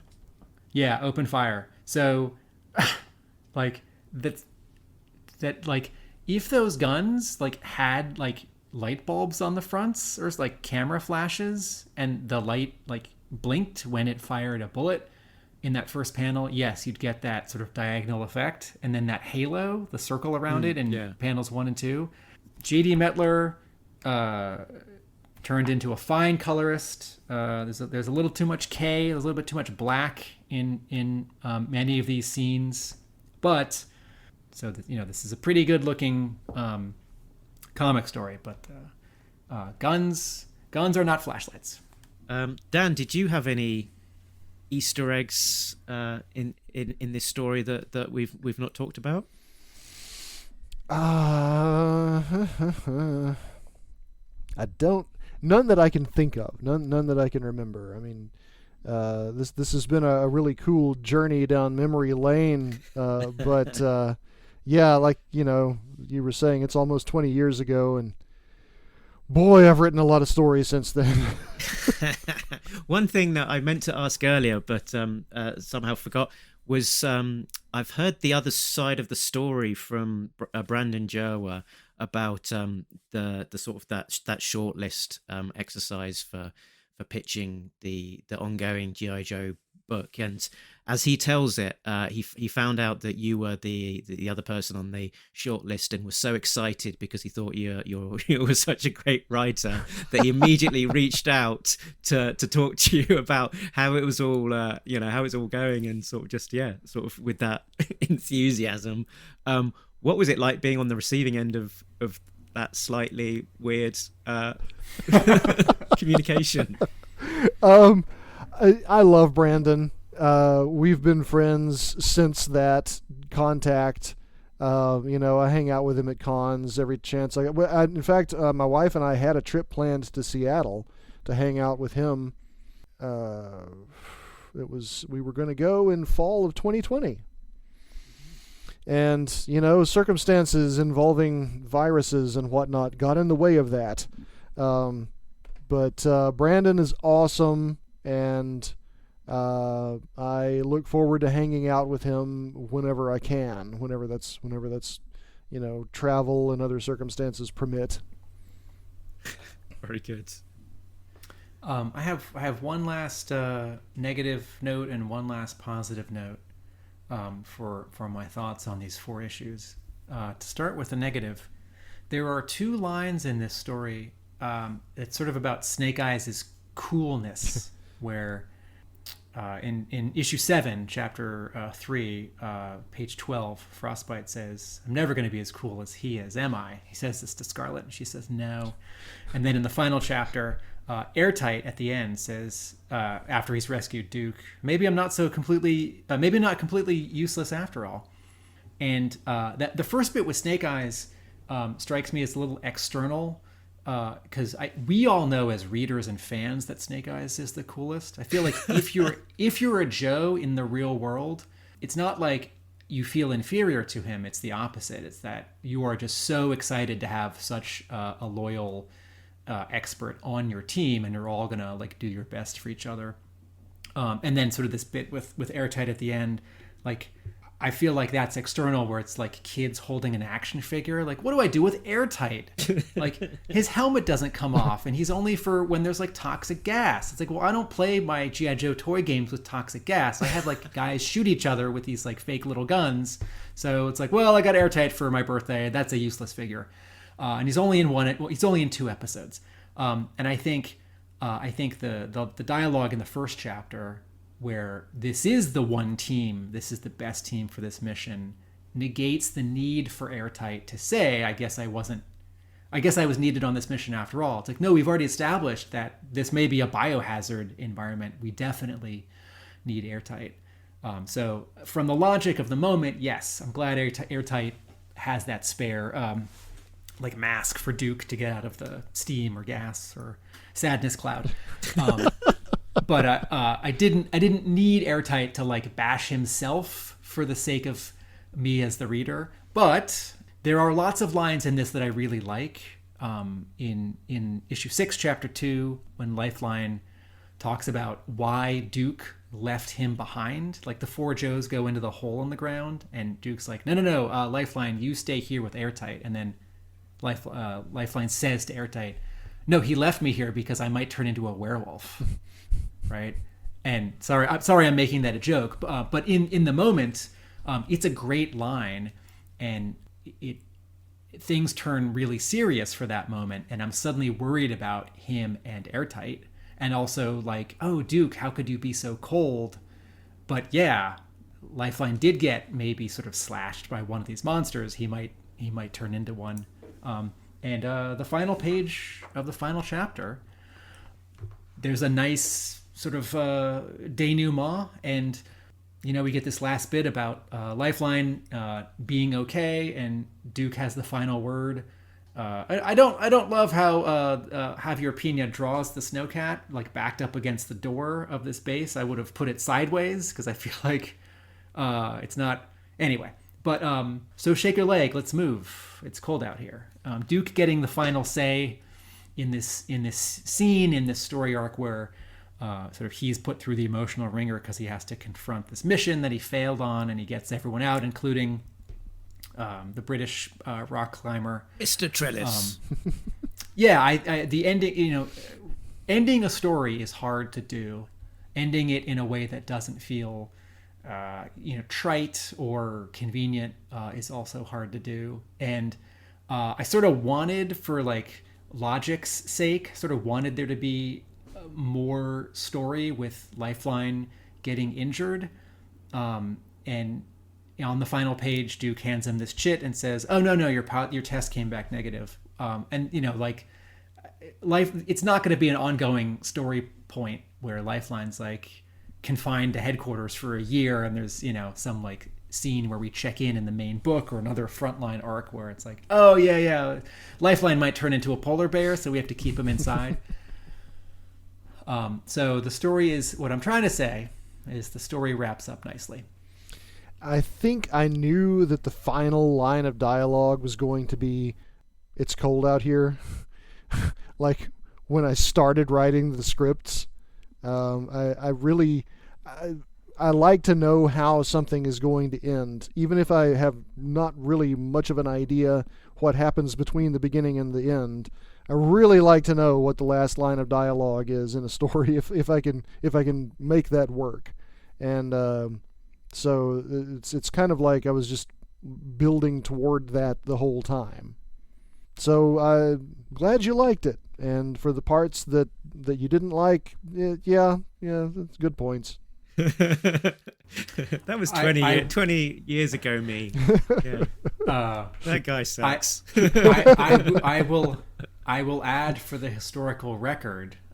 So Dan, Mark knows this. I'm a very big G.I. Joe fan. I was very invested in the comics, and when Devils Poo brought them back, I was excited. But I jumped ship after Blaylock's second or third arc because I didn't think the book was great. But Frontline was this opportunity to have other writers tell new G.I. Joe stories, particularly the initial arc by Larry Hama, right, the writer of record. And I really liked this arc at the time, that it stepped away from Cobra. It didn't involve any of Blaylock's ongoing plot threads. It was a self-contained story. But I will be honest, the arc after this, as advertised on the back cover of Dan, your final issue, was to feature a character for whom I didn't care, and your issue was my final G.I. Joe Frontline issue. I had jumped ship on the Blaylock book, and with the end of Icebound, I jumped ship on Frontline. Well, I'm glad to have been along with you on that journey.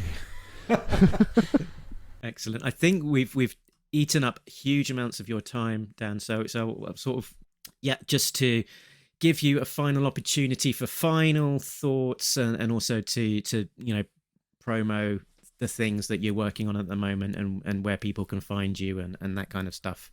I don't know. As far as Icebound, it was, all of a sudden I had the chance to play with these toys in a professional setting that I had basically played with as a kid.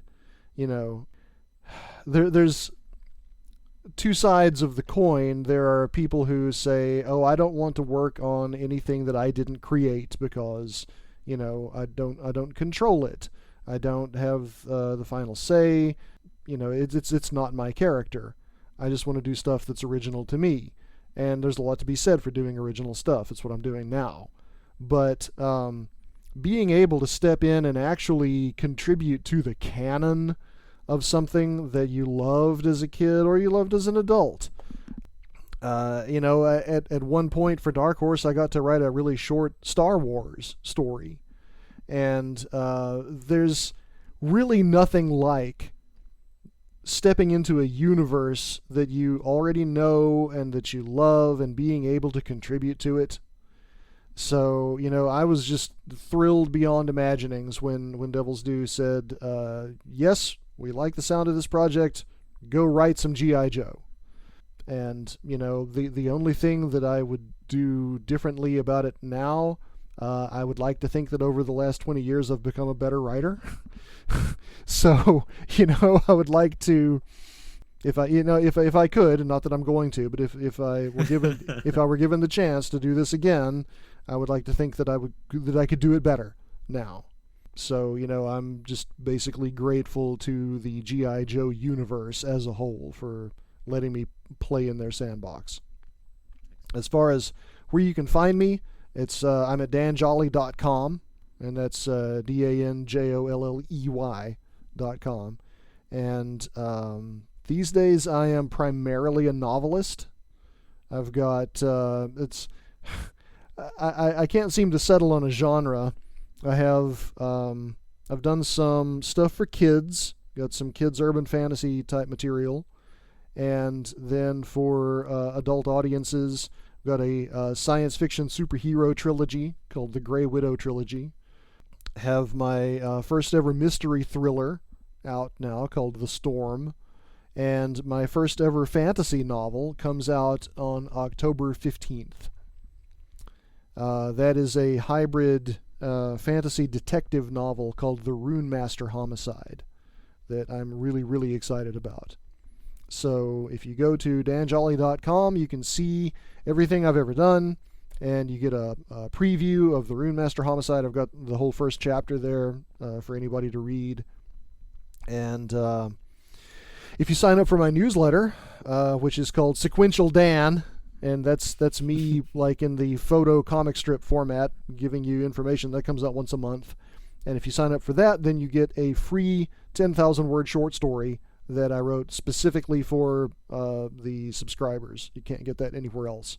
And that's a story called The Last of the Electric Knights, which is about a 20 automatons.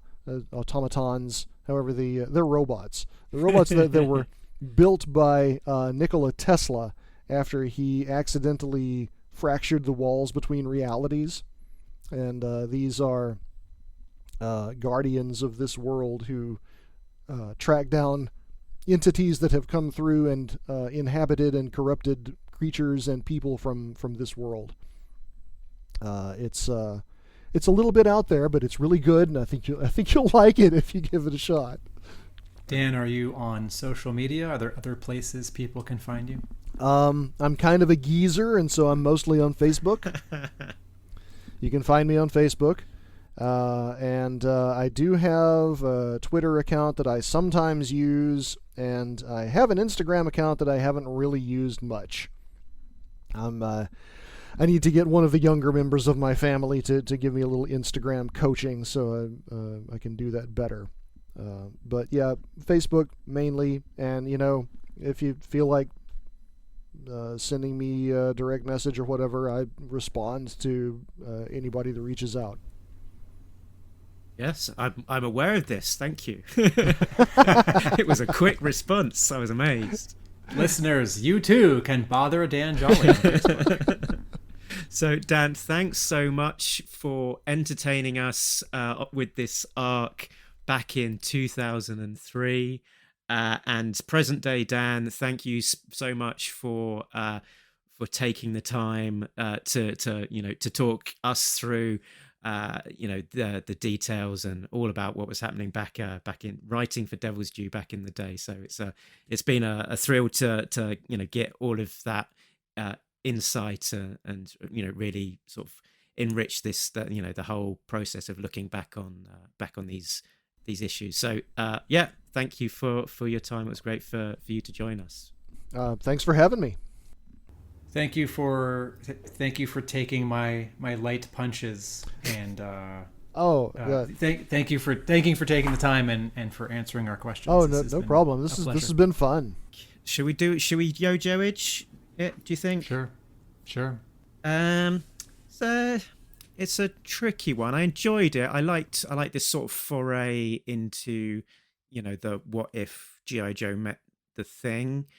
I think I've got a slight inclination to sort of shy away from my version of G.I. Joe, sort of, veering towards the monsters and the supernatural. I, sort of prefer the slightly more, militaristic, slightly more real worldy stuff, which probably distracts from my score. The art is very solid. I really like the covers, particularly the first couple of covers. So yeah, I think something like a 7 for these. The monster stuff, I don't think it should be in a G.I. Joe comic, but if a G.I. Joe comic is going to feel more like the cartoon and less like the comic, I like it how it does it here more plainly, whereas the Blaylock run for the first 2 years, it's like very clearly he's like nodding to the TV show. And I don't think like polar bear men or like werewolves would show up in the Larry Hama comic. And I haven't read the Falcon Nemesis Enforcer toy pack-in comic that Larry Hama wrote around, what was it, 2010 or something. So sorry, what I mean to say is I give this a 6.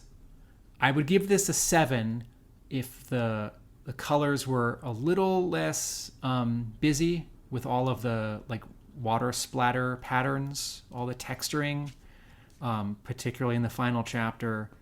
There's a little too much there's too much black in the like scenes inside Joe headquarters and in the cockpit of the Snowcat. This loses some points for having an art team change in the final chapter, even though the art is good. I think some of the penciling, some of Drew Johnson's like action panels. There are a couple panels in like chapter 2 and 3 and 4 where the Joes are like running from one room to another and the monsters are chasing them, and just subtly he doesn't pick the most dramatic camera angle. There could be more oomph to it, and there's something a little I don't quite have the word for it, but sort of, these are not the right words, dry and flat in the inking.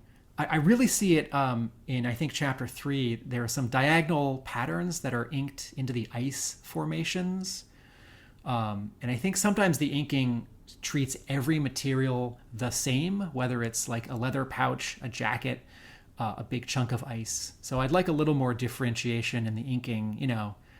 As for story, if a few things were a little different, this would be a 7. I think overall this is a good story, and it does wrap up nicely. But it's like some of the bits of dialogue drag this down, like the comment that I made. So I'll give this a 6. But I did like the story when I read it, but this was the final arc of Frontline that I read, because I was not interested in the spotlight shining on Zanya for 2 issues after this. And had this team, I should add, had Jolley and Drew Johnson taken over the main book at issue 26, I would have hopped back on. Oh, interesting.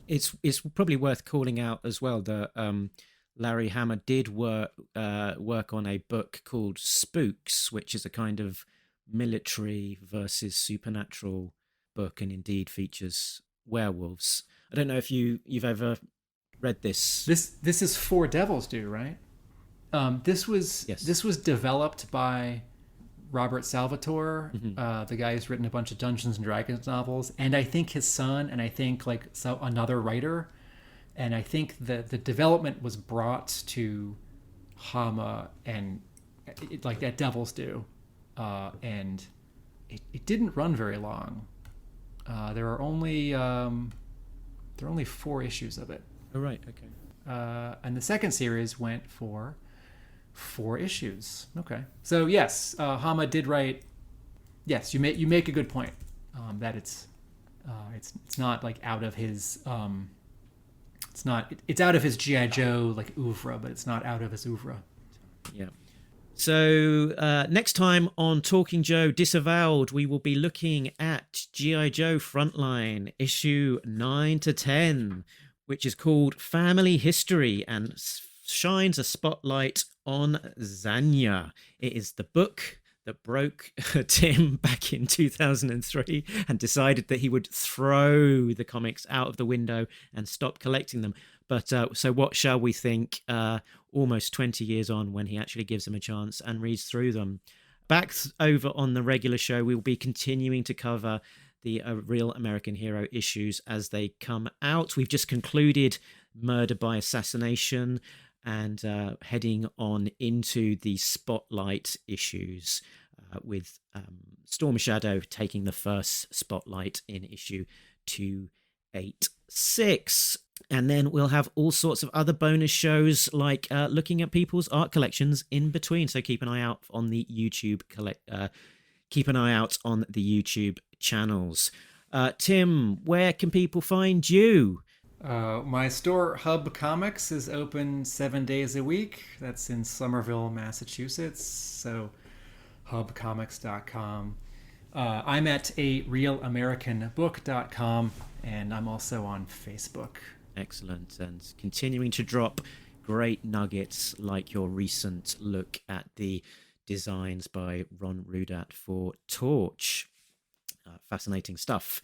So you can find us on the show at the usual places. Those places are listed at talkingjoe.co.uk, the website. We're on Facebook, Twitter, Instagram, email. We're also on Patreon at patreon.com/talkingjoe. So if you're enjoying the show and want to contribute, then feel free to do so. A big thanks to all of our backers, Richard, Sam, Jay, Bill, Christopher, and Justin, who are all getting early access to episodes, as well as exclusive content. So, I think that is us done. But remember... Nobody beats Talking Joe, a real American podcast! Also including a guy from England. Laters, tomatoes.